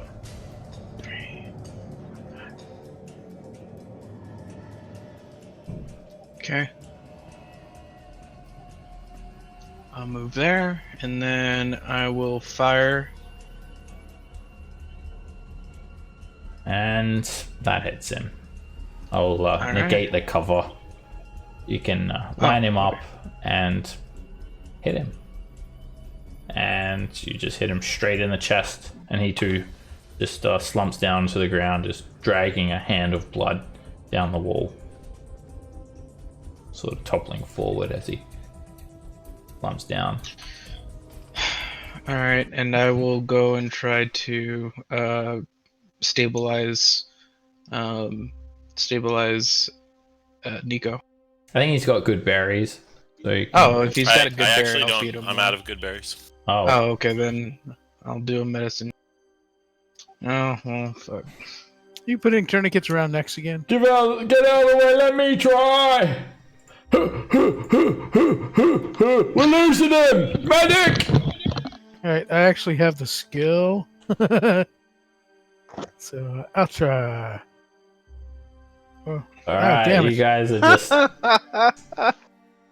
Tighten that up, tourniquet on his neck. doing Quick. mouth to mouth like in a Congo line, and he ain't waking up. Feed him a potion! Feed him one of those potions! You want me to just have a potion. roll out some death saves? Or Oh. anybody else got an action this round? Yeah, some other people can try.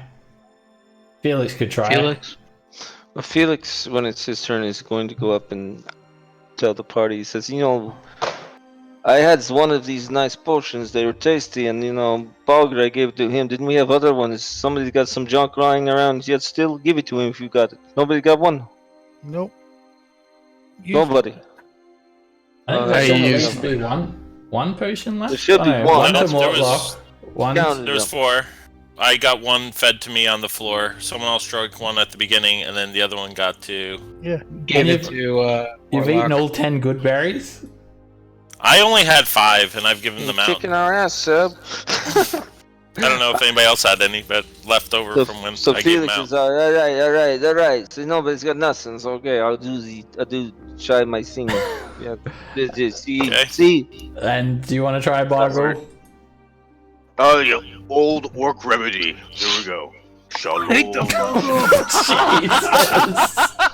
Sometimes it just happens to be. What do you do? Okay, Just slap him like as hard as you can. Like that's the old. He law. might just stabilize on his own I guess that's while someone we're else. trying. There you go. Have fun, guys.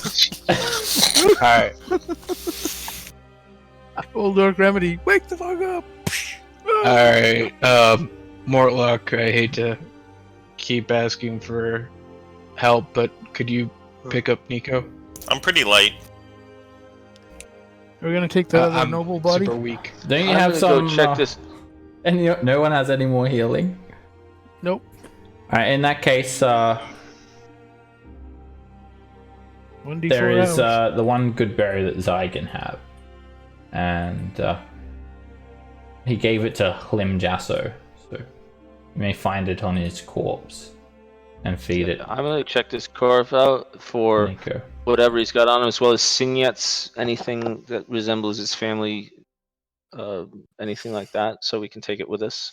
He doesn't have any like a signet ring or anything like that. As you guys found him, all he wore was just a loincloth, and then he had a burlap sack over his head. But in the loincloth, you do find that there was a good berry in his pocket. And you He presume sticks it that up very by the end of his fingers. Zygon must have off gave the it to him or pubes. something. But Zygon's also nowhere to be seen, so maybe they had a conflict and then he ran off and Zygon just left him and he was just like sort of went to report to Zodge or something. So you can feed that to Nico. I'm like, Okay. better you than me, buddy. We give And- him a suppository. There's something else though underneath the corpse. Oh. So yeah, like Yeah. his Hlim, like his head has just been completely caved in, most likely from these flails just being bashed to death. But what you do find underneath his body, like there's like a heap of dust and it's like laying on a pile of humanoid bones. There's actually 3 books, 3 tomes, and they're full of arcane script, spell books. Ooh. There is a red one. I'll give you guys handouts, but you'll need to like identify the spells though. You need like a wizard or something, or some of Arcana. All right, so there's a spell book bound in red leather. Looks like this. Hey guys, look what I got. Check it out. Anybody Cool. think they know something Bedtime about this? stories. There's also Sure. a Umber spell book that has like looks like a personal rune burned into the cover, just like a marker, so identifying marker. So you're saying it's a burnt umber? Burnt Umber. Better than a Umber Hulk. And finally, the third one is like got this scaly texture to it, like the cover, and then it's like got this web pattern and like a spider in the center of it. It's very drowish. It's completely black as well. Maybe some Hey, sort these- of. I scaly might know hide. fish, but I don't know. These things go for some monies too, you know, guys. Hold on to these. Don't lose them, eh? Hand it to the guy who's got the bag of holding. All right. Yep. Alright. Now that everyone's situated, we That's should 4 continue. spell books we got in here. Oh, Losers. I don't know about you guys, but I'm feeling kind of woozy. Yes, me too. Oh, let's get the fuck out of here and some beef juice will fix us up. Oh. Ah. I have need for some strong dwarven ale. Let me grab everyone's tokens once more. Alright, so now you're confident that you've killed all the cultists. And you guys emerge from the dungeon level back out into the nice, pristine bathhouse. You can already smell that lavender scent. And you guys are currently in the northern massage room. You see Quomilla sort of standing there, and there are no patrons in the actual the bathhouse itself. And she just sort of keeps her head down, tries not to like talk to you guys.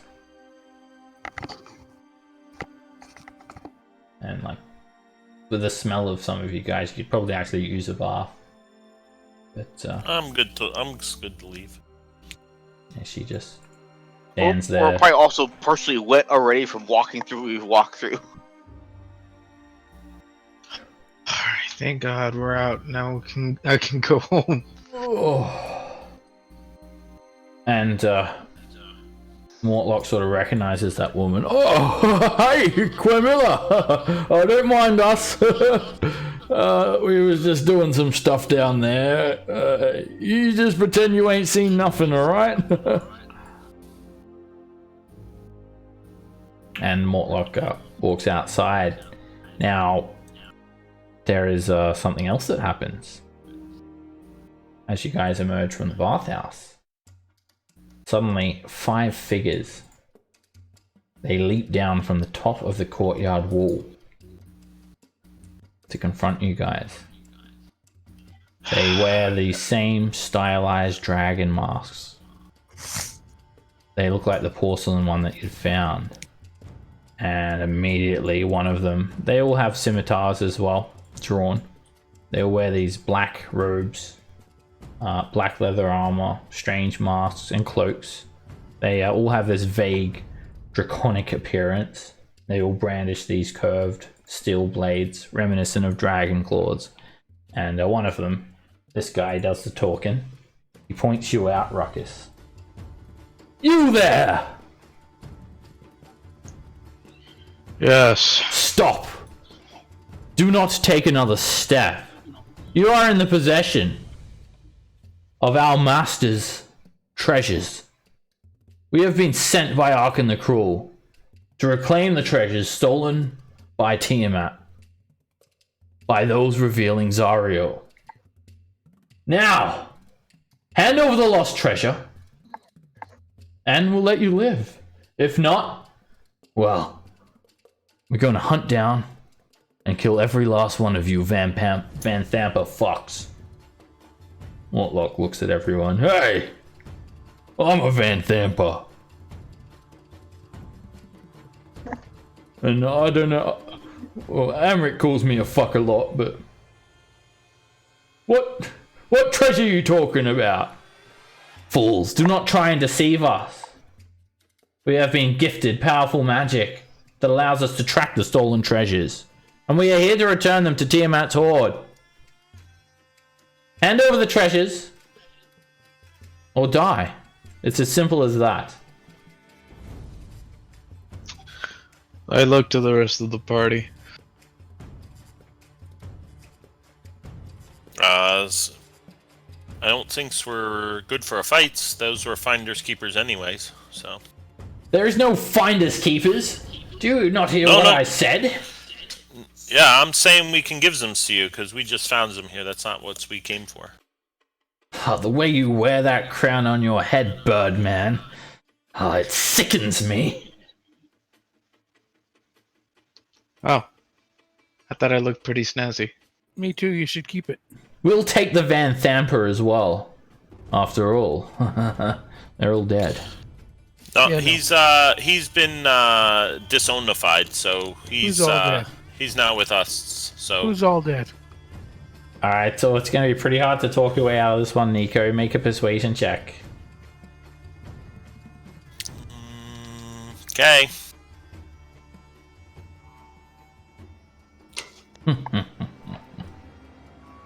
Disowned, you say? Yes, they tried to kill him. He was going to look for some vendetta action. That's where we were heading next. So. He does look pretty damn beat up. Yes, we're on the same sides about that. We don't like what they've been doing either. Yeah, they tried to kill me, stabbed me lots of times, and that they did. I want to get out of Baldur's Gate. Very well. We're not looking for a fight, so as long as you vow to leave Baldur's Gate and never return, we'll allow you to live this day. Now hand over all of the treasure. The crown, the coins, the gemstones, and those 4 potions of healing. We can't. What? We use the potions. We kind of we kind of drank some potions. It was rough down there. Damn it, Cultists, they drunk the potions. They start whispering among themselves. I can't return to Ark and the Cruel without all of the treasure. Maybe we can just buy some down at the market. I heard there's a shop called Sorceress Sundries. We'll overlook that little fact. But you're in possession of more treasure. Hand it all over now. I got nothing left. You can do the pats down if you want. So it's like they're referring to those everything that was found in those 4 chests, and they want it. The potions of healings weren't in those 4 chests. They were They in the weren't. other ones. No, we They're have in the the potion crates. of fire breathing. Which If you guys are up for use. giving it up, I'll give it up. If you guys are looking to fight, then I'll fight. Just it's up to you guys. I am definitely not looking to fight. We're already getting 200 gold apiece for this whole little endeavor, so let's just be happy with what we get. You're gonna give up treasure? I'm not happy about this. I am not getting any 200 gold pieces a person. That is unfortunate. I see 3. Alright, we'll take a group vote whether you want to give up the treasure or you want to fight these evil cultists and claim it for yourselves. So it's fight or You say claim. 5? How many What- cultists? I see 3 from where I'm standing. Let me do a quick thing. What's the There are rules fires. for fighting out in the streets and stuff like that? Is that against the laws? Well, we were It's- given a pass. We're gonna yell Yeah, for it's- fighting It's cultists. Baldur's We're gonna yell Gate, for reinforcements. and you guys are flaming fists, so yeah, you We're guys gonna are yell the for authority. reinforcements. Gotcha. But you don't. These guys are pretty like cut and dry. Give them the treasure, or they're gonna kill you and take it. Alright, Raven wants to try and claim the treasure. He's also at the very back of the bathhouse in the massage room still. Nico At the wants to same give it up. token, we do have potion of fire breathing as well. See, I try to sneak away. We'll see what you guys want to Hold on, do come first. back here. We need to talk to you. I'm waiting. I don't want to metagame. Well, we're metagaming the vote here, so. Yeah, Well, we'll- then I'm waiting for the person to fire the breathe. still on waiting front person for and we go at Ruckus, 'em. Bargus, and Felix to vote. So just say claim or fight. Or you guys will want to discuss something quickly while the cultists are discussing this debacle about like missing items and I forgot who took the fire breathing. Who took the fire breathing? I have one. Ruckus. Right, and so I'm right next to him. Farmville Like, has one as well. so I do like say, breathe on him. Do it. So I guess you want to fight. is I'm what just you're saying, you guys, I'll do whatever you guys do, but that's what I did. I said, You get a vote. breathe on him. yeah, Yeah, everyone needs to vote. just put it- So But fight. there's my vote. Okay, breathe on him. Alright, well, Put it in the Okay, chat. so Bargo pulls it out and Put kind it in of the holds chat, it in front of please. Ruckus, Fight like, or- cheers. so claim the treasure or give up the treasure. Alright, that's already everyone. 3 people saying they're going to fight. So I was waiting until I got a definitive answer. fair enough. Okay, you guys decided that 1,600 gold pieces is worth dying for. So let's roll initiative. When you a tell lot of them money. that you're not going to give it to them, that's it. Cut them down, they say. Felix, you're up So- first. Yeah, a guy right in the middle takes a short bow shot right at him. At the leader. Oh, How about a freaking crit? It's a crit. Oh! Alright, you hit the leader. You won't get sneak attack. But you hit him for 9 damage. And he's the arrow hits him. And he just sort of grabs the arrow shaft and rips it out of his leg, only slightly injured. Gah! And he throws it on the ground. That hurt. There's more of that coming. I see. Wait for this. I'm going to sit right there and notch another arrow. Alright, this cultist is going to run at you, Nico. Pushing forward. He takes a swing with his scimitar while you pray to the dice gods. And Good he prayer. clings against your armor. Bargle. Better use it or die. So drinking the fire breath potion. All right. Hey! How dare you drink that? Well, I'm gonna step up so I don't kill Ruckus when I do it. It's like, blah. I think you need to take one more step forward and you'll hit them. What? Will it hit Mort where he is right now, or it's a 15-foot cone, right? Yeah. Yeah, So, yeah, you need to move It will up. hit. 30-foot distance. Alright, Oh so yeah, no, yeah. This. pushing Oh, it, I get so- confused. This is like a single. It's like a single shot, right? The potion. Mm-hmm. 3 times. Oh wait, Or 3 1 times. hour. Yeah. Yeah, so it's not a cone or anything. So yeah, it's just a. You hit one person, I think. Yeah, one person. They make a dex save or take 46 fire damage. Oh, at a specific target. I gotcha. Yeah. All right. So the wounded leader. All right, you just drink it, and he just like yells at you, "Hey, hey! What are you doing with that?" And you can. They take half on I'll make a fail. dex save. You can roll 46, and I'll make a dex save. Alright, well, that was a good roll. He does manage to jump out of the way, but this big beam of fire just scorches him and burns him up pretty bad. But he's still standing. 25, 30. Alright, he just sort of screams at you, "How dare you! That's not yours to drink!" And he's going to cast a spell, and this like gold dragon mask starts to orbit him as he casts Shield of Faith. And have I not fixed up the concentration? Concentration is usually a yellow dot, but I forgot to update that. Let me change it to the dot. Alright, so he gets this golden dragon shield. It sort of looks like the porcelain mask, you guys find it. Surrounds him, protecting him, and then he just has this this sort of clawed, very arcane focusy looking blade, and he sort of just holds it up, and a sacred flame actually comes down on Felix. Felix, make a dexterity save.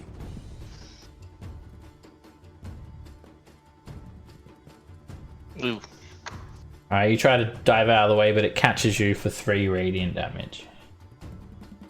And Altus just then points his weapon forward and says, kill them all, cut their necks." And the cultist tries to cut your neck, Nico. And he misses. Oh my god! Ruckus. Alright. Ruckus. I'm going to chug the potion as well. Okay. That's my boy. That's He my just boy. yells, "Hey, what are you doing?" And he's gonna take another fire breath to the face. Alrighty. And it's a dex save for Altis.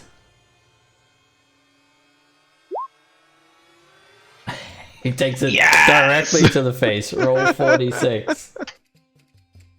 I mean, you're gonna lose the potions anyway. Good idea to use them now. That's right. Alright, you hit him hard, and it just erupts in his face. It sort of knocks off his mask, and it just reveals the face of a human male in his late 50s. And he's still maintaining concentration, but he's like just smoke just trailing up off of him. That's it for me.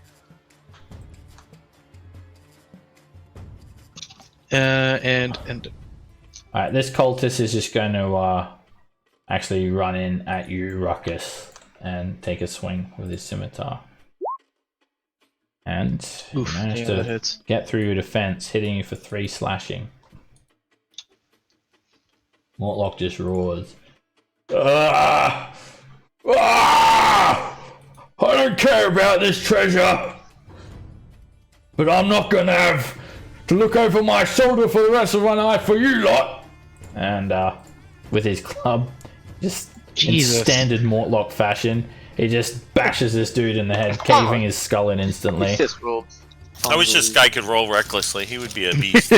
And he runs forward and swings at Altis, and he smashes Damn. straight through the shield. Wow. Knocks his head straight into this bush, just killing him instantly. ah! And then he roars, and the other cultists are looking like they're about to turn and run. Raven. Alrighty. 5, 10, 15. There's a cultist. You're stepping in the bath there, Raven. That's okay. It'll keep me from overheating. It feels my mech. kind of good. That cultist is dead as well. He's just fallen to the he ground. is? Yeah. This one Yep. with the green all around him. Yeah, he's dead. Oh, you're Because- pinging in a weird spot if that's your one you're trying to select. There's a cultist right there that I see. That must. You must reload Enough it is. or something. There's actually, but from where you're standing, Raven, yeah, you can't actually see any cultists. All right, let me refresh here. I think you'd need to dash to get into range of the cultist there, Raven. So do you want to just like dodge for now? Yeah, I'll dodge for now. Okay, well at least you've moved up close enough, so next turn you could possibly get in range. Alright, Go ahead and hit my end of turn because I just refreshed. Okay. Alright, this cultist just sees Altis go down, and he just sort of looks around, shit, and he immediately just runs over and he like jumps on this marble bench and he attempts to scale the wall, but not before Mortlock opportunity attacks him. And like mid-jump, he just hits the dude and just crumples him into the fountain. He's crushing. The other cultists are just panicking at this stage. Nico. I'd like to disengage. 15, And spit fire on him again. 25, 30. No, you guys got this one. Felix. Didn't want to use your fire breath. I don't have fire breath. I don't know. Yeah, you Ruckus and brush your teeth. Baldur have fire breath. Oh, Felix is up. Yep. Yeah. He's going to dash into here, and there's a cultist. So he's gonna come up here, see them trying to panic and run away, Yeah, they sort of like, wait, no. and palm. Tries to plead with you. We were just doing our job! And 11 narrowly misses him. Narrowly misses him. All right, and with the rest of my movement, I'm gonna move over. You didn't have the fire breath? I don't have fire breath. Oh, who took the fire breath? Oh, Bargle and Baldur, Ruckus. Bargle, I and got it. Alright, this cultist just, he like dashes away. And he just pushes open the gate and he just runs down the street, running off. Bye. Bargle. 5, No. You can keep the potion. 10, No. 15. Keep it all. 20. Actually, no. Glaive attack from here first. no, fire breath. That hits. And you just Oh, come straight don't down, fire breath him. slash him across the face, and he just hits the grass, and blood just stains this neatly trimmed grass.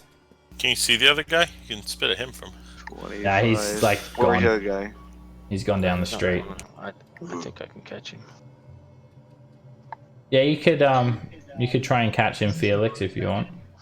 Well, let me know when it's my turn, and I'm gonna. We're out of initiative now.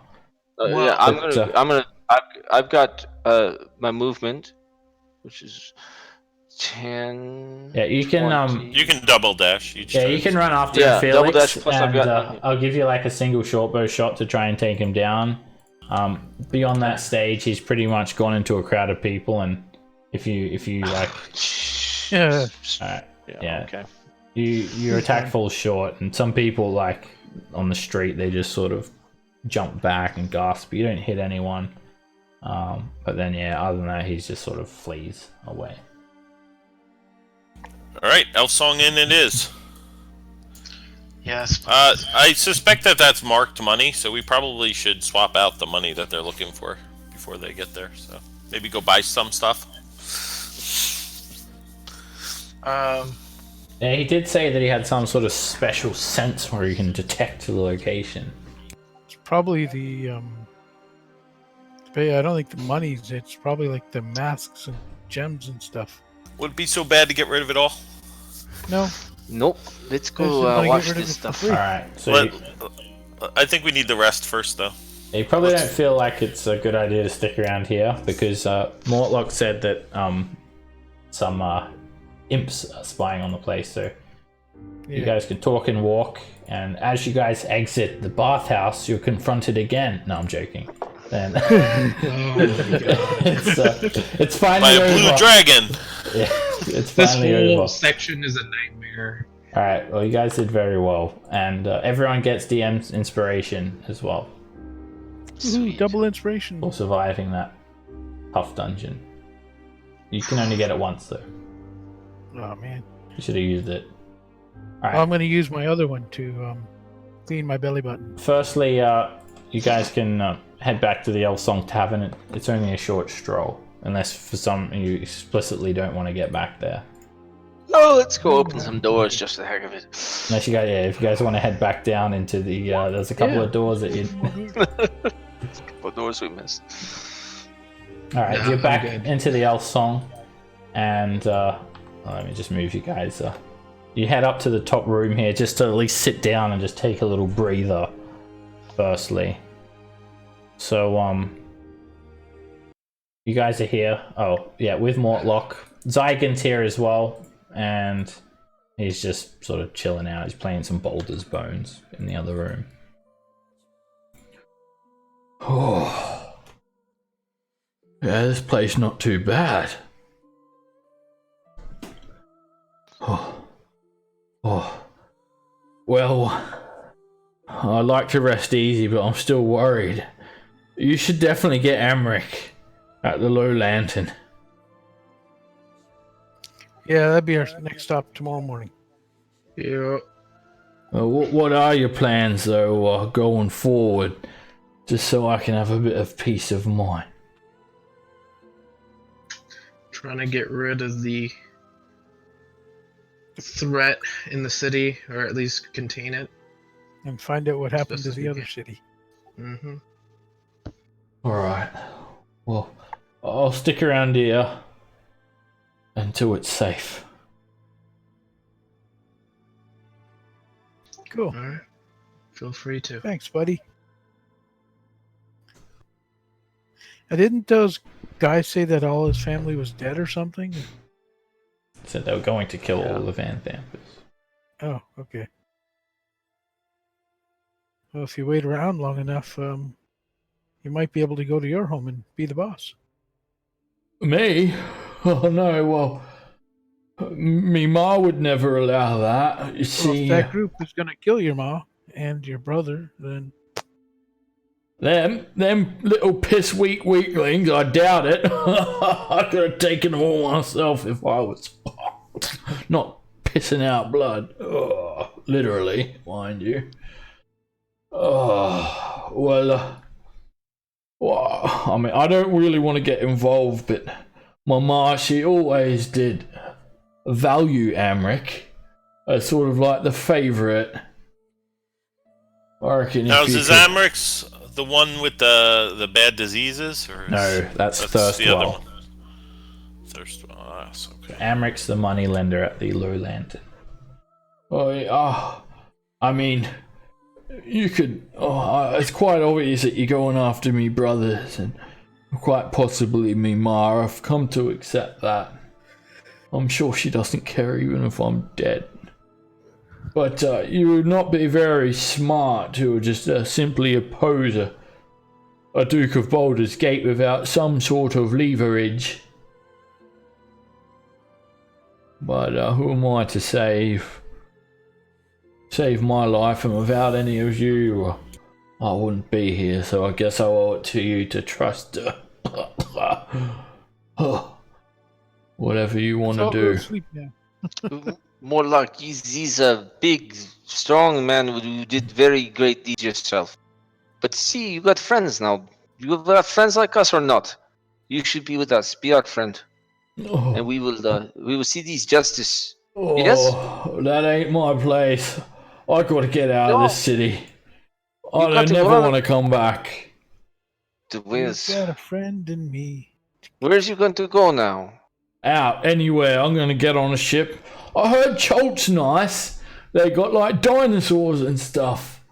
Imagine Yes. that. I got a book of one. I just looked at all the pictures. Oh.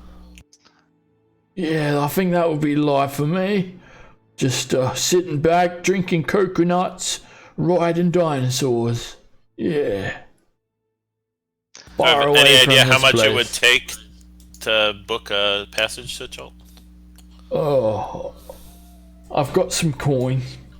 A little bit. Enough. Just gotta wait for the port to open. Yeah, I'll just wait for the port to open, you're right. Well, I think they're letting people go. It's just inns they're not letting them be. No, No, they're not letting them leave. no one gets in, no one gets out. Oh, I guess But that's these the problem. Mortlock, are we not the friends now? No? We and you, Friends? friends? Why would you Yes. want to be friends with me? Because you are a very bold and big man, and you proved yourself very well. Please are friends and understand. Some We of the fight things I've for done. things. Oh, Oh, you have no idea. You have no idea. Have you ever stolen fish before?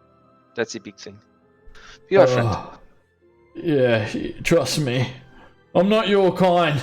And you're not mine. Well, I wouldn't go that far, but obviously there are differences. We understand that. But still, no friends? No friends?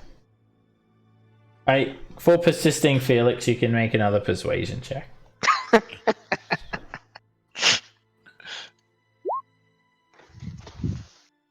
Alright, listen. When I'm all got and done and rested up, I'll come with you to help get Amric. But then that's it. And you're going to promise me you're going to get me out of this city. You are a friend, Mortlock. Of course, we do that for you. When we are friends. Friends, right? Friends.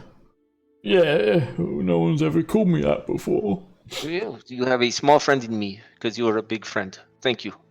Oh, thank you. But just, I need to caution you once more. My mother, this is a Duke of Baldur's Gate you're dealing with. She's got friends in high places and lots of power. Be cautious. Yeah. Now, I need to find something really incriminating for her. I'm gonna just take a little rest so I'll stop bleeding out on this floor here. So just, hey, anyone having this double bed here? No, go ahead. James! He jumps in it. Alright, everyone take a long rest. Yes. So, you guys can, Do I heal normally from the long rest or no? you heal normally, Bargle. You're feeling fine except that black curse, that hex. Yeah. So that's more Still like, there. "God, this thing. And it appears like, actually you can make a first try to assess yourself with a religion check, Bargle. And then if you invite anyone else to check it out, they also can make a religion check. We might need like a remove curse. Yeah, Bargle, you think it's just So I like guess you're Yeah, inviting it's us. just a tattoo. Like this before. Maybe if you cut it off, I don't know where it'll... we're getting this. Felix is taking an odd interest in Bargle, probably because he was assigned as his keeper. So he's concerned. So, hey, you see this? What's this? So he's like, hey man, you got some really strange things happening to you. Are you okay? Maybe you go to a temple or something. I don't know. And he makes, what kind of check did you say? Religion check. Religion. Are you okay? And he says, let me look at this. And he kind of looks at it over. Alright, I give you advantage because you saw firsthand, like, the effects of handing, feeding him the potion. And it appears like with this curse that Bargle has, he will not be able to be healed with magic. He will not be Felix able to knows receive that. any magical healing. And he tells him that. He tells him, Luke, there's something wrong. We need to go to a temple or something and get some healing, something special for you. I don't know. This is beyond fish. You know what I'm saying? Oh, You can get a remove curse We done got money now. We got the money now. Maybe for get some money 250. and pay some money for something for you. I mean, I'll tell them they have to do this. You know, we're friends too now, right? I mean, we've been through a lot. all right. Let's do that. This Guys, doesn't you work. know, maybe we go. What time is it anyway? Like, just presuming that you guys took the rest of the day off adventuring and you just relaxed, recovered, and talked about your next move. Okay. So you wake up we've the already next. taken a long Yep. rest. You wake up the next morning. You guys are just discussing these matters over breakfast. Hey man, if you're scared, I'll go with you. It's no big deal. Let's get this done. It's bad stuff. Let's get you helped. I know nobody will mind the money. I used my share if you need to.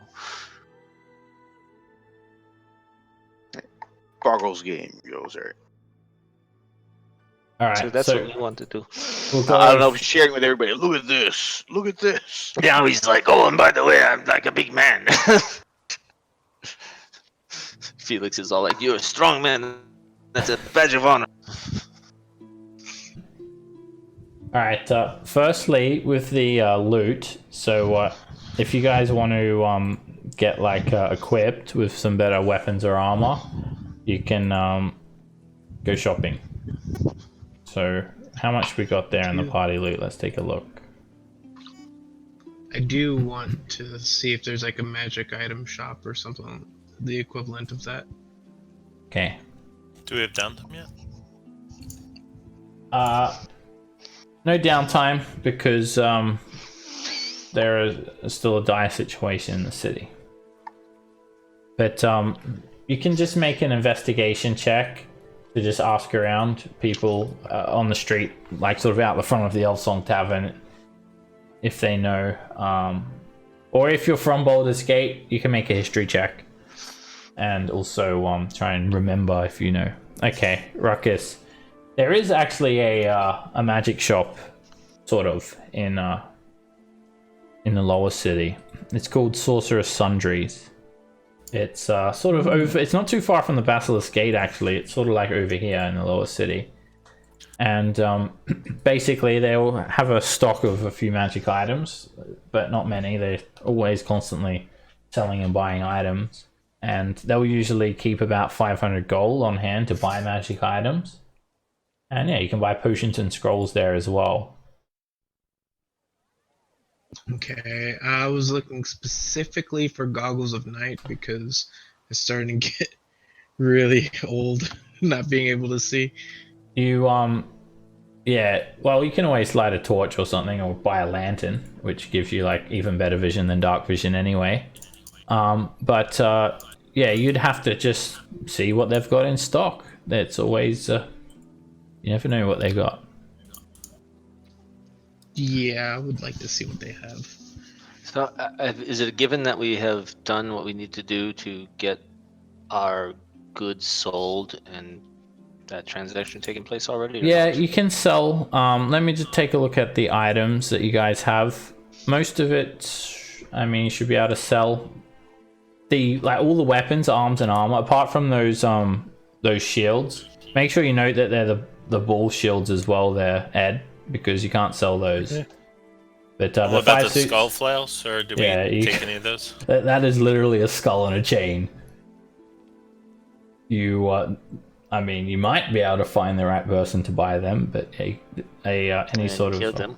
We could just kill anybody that tries to buy those ones because we know that they're the bad guys.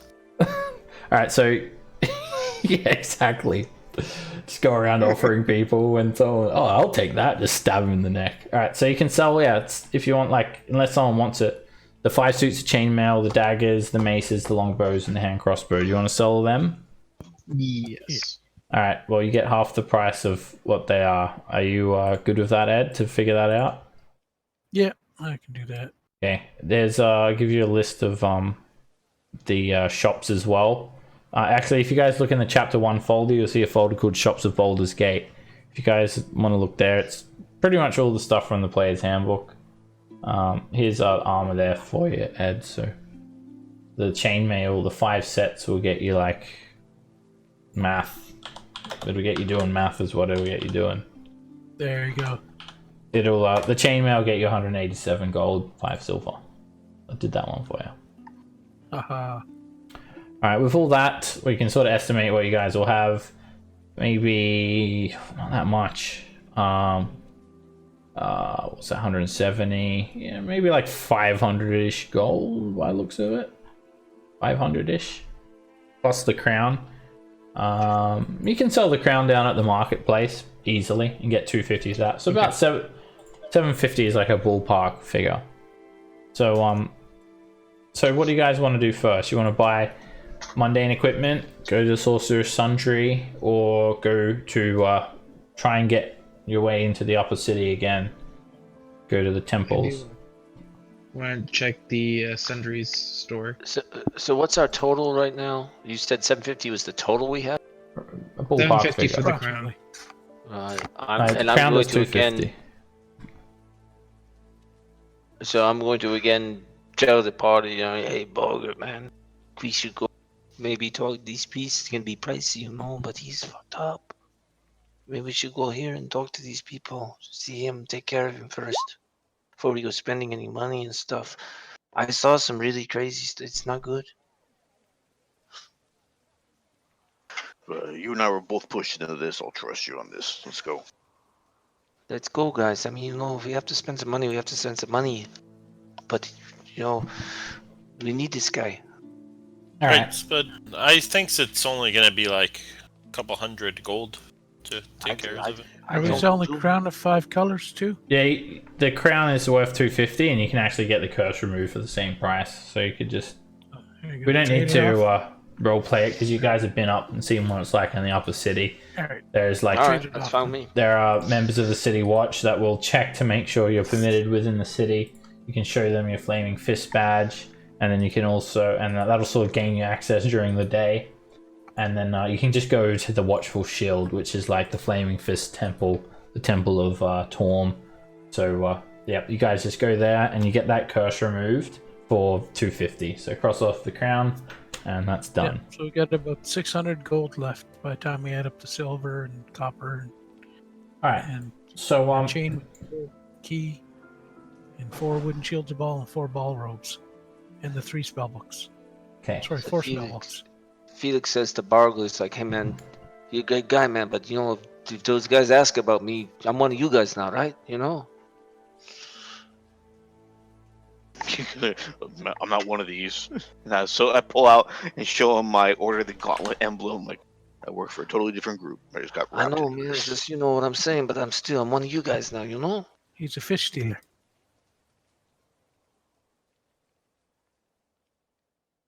Bargo's not understanding the nuance. He's not understanding the nuance now, and then Felix is Yeah, you're on the So back. did we level up too? Yeah, you guys can level up level 3. Ruckus, do you need to actually see the items to replicate them? Or can you just think that's. I don't think so. I thought you can just bam, just make them. Yeah. I'm looking it up right now because the way I read it was you had to take a look. You have to see them. I thought that was the Artificer Adventure League rules.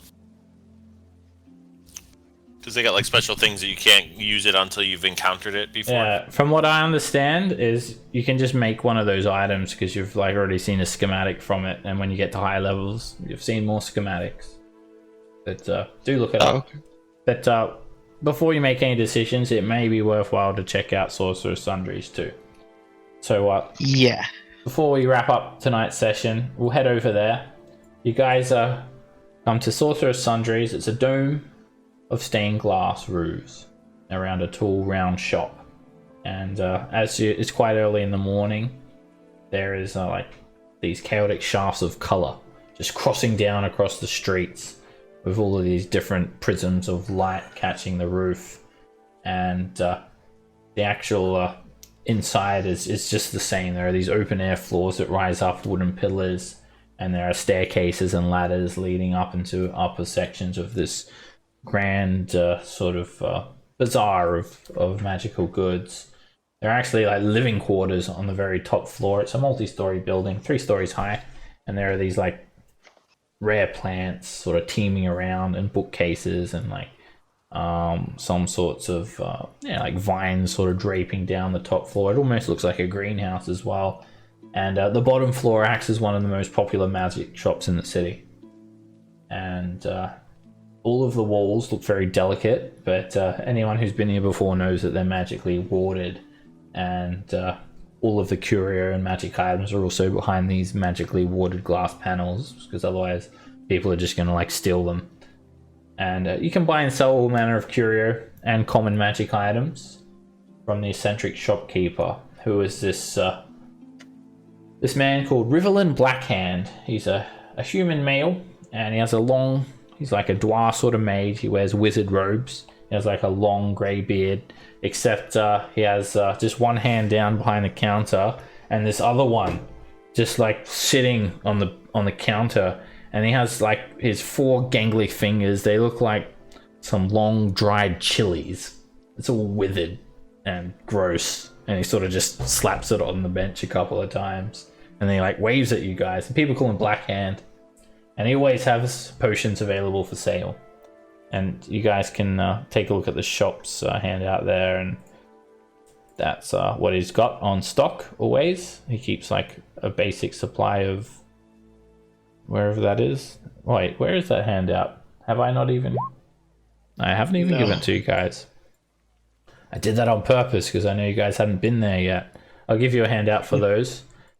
And yeah, so he's got some potions. I think I can remember what they are. It's like it's like greater healing, water breathing, and a couple of other ones. And then you could do special orders.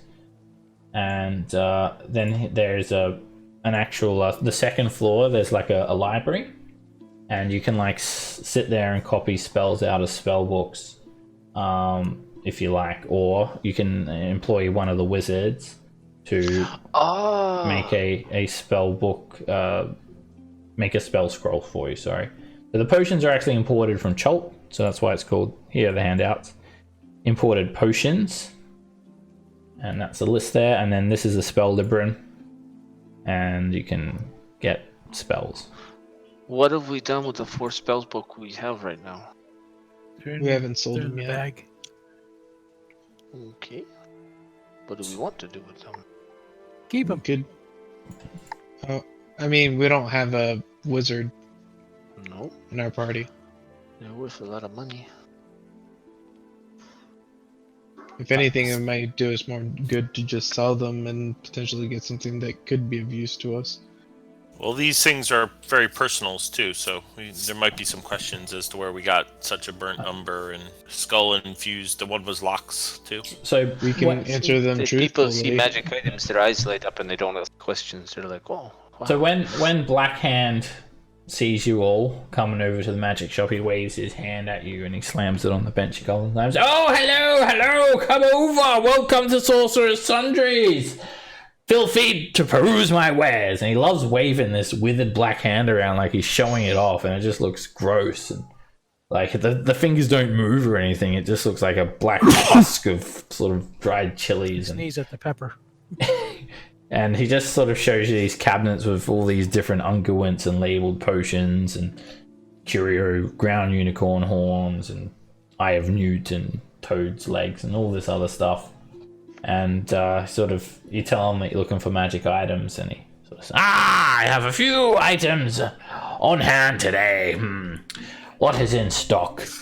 I have, does anyone here like fish? I love the fish. Well, I've got the thing for you. Imagine being able to command the fish with a simple trident for the low price of 300 gold pieces. And he pulls out this, or he directs you to this trident of fish command, which he'll sell for 300 gold pieces. How big is it? It sounds wonderful. It's a trident-sized trident. Anyone can use it. It's a normal. It's like There's no like size restrictions for sizes in 5e unless you're using a heavy weapon, and halflings and that can't use it. But that's what it does. Well, if fish isn't your favorite thing, how about a suit of armor? Not just any armor. This armor is sturdy. It may only be a chain shirt, but it will block the most critical of hits. And it's a set of it's a chain shirt of adamantine armor, and it's 400 GP. Adamantine chain shirt. That should be purchased, regardless. That's easy. That's a good price. And pretty much it's a chain shirt and it blocks critical hits, if you didn't guess that already. Beautiful. I'm guessing you have to wear what, medium armor at least to be able to wear it? Medium armor. Yeah, it used to be light. I don't know why they made But a it gives chain you shirt dex heavy, bonus. but I think the bonus. mithril one is light, not the Yeah. adamant. Yeah, mithril is light So- and elven chain. Yeah, it's an adamantine chain shirt, and I'll give you guys a handout just so you can see what it does. And he's got a couple more items. What about a bag of holding? Weight ever get you down? Don't worry, it won't anymore with this magical bag that can hold stuff. The low price of 300 gold. We could use another one of those. Then when it gets full, it's These, light. Put it in the other well, one. they go quickly. They don't stick around for long. And I'm not sure how much I can hold up this bargain. I would buy both those things. What's that? Sorry, I can't hear what you're saying. Are you speaking another language? Don't worry, I have just the thing for that. And he puts on this outrageous helm. It just looks like it's got all these like spell scrolls sort of where the ears could be. And it's a helm of comprehending languages. Also 300 gold. I think we should buy that too. I heard that, my friend. Now you're speaking my language. Do you buy spells books? Oh yes, I'm always looking to add to my library, friend. I pull out 4 spell books and put them on the counter. Yeah. I don't know if we want to give him the locked one. Seems a little dangerous. Don't want to use.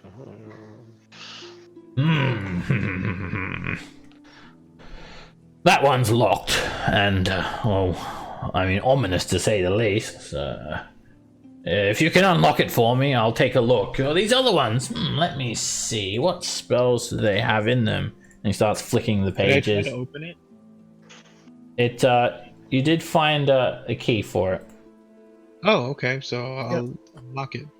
All right, use this tiny key and unlock the spell book.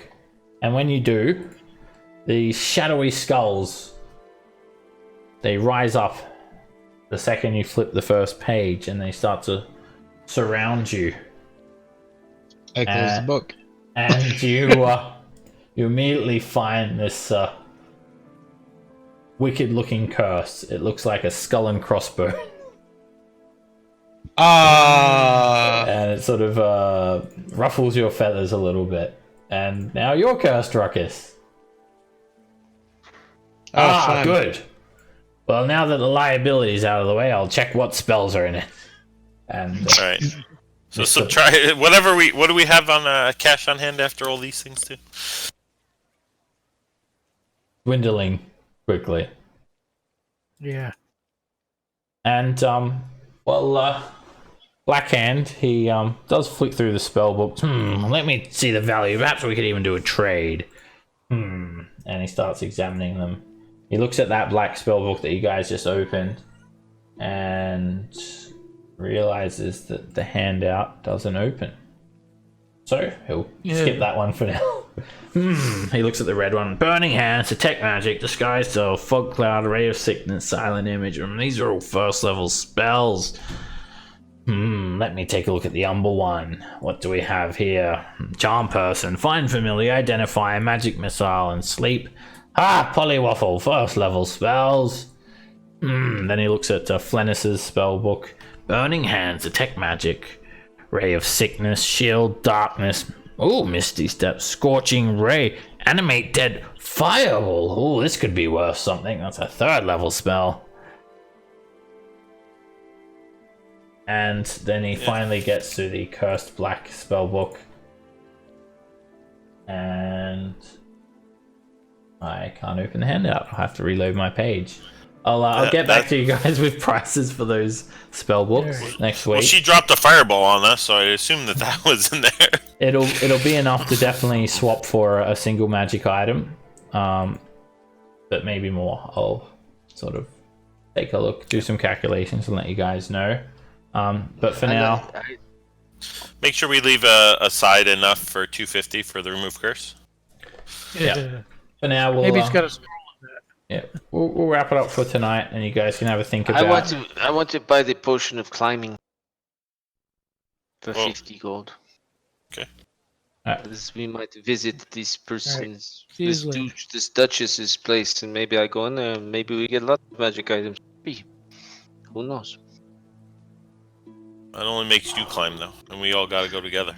Yeah, maybe I just sneak in and we go out, and we have magic items. It's, just something to have. It's 50 gold.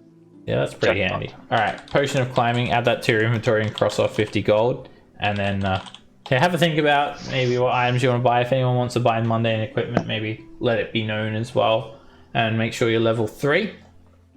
And we'll pick it up here next week. Thank you guys all very much, and I shall see you guys then. Have a good one. All right. Take care, everybody. Good night, guys.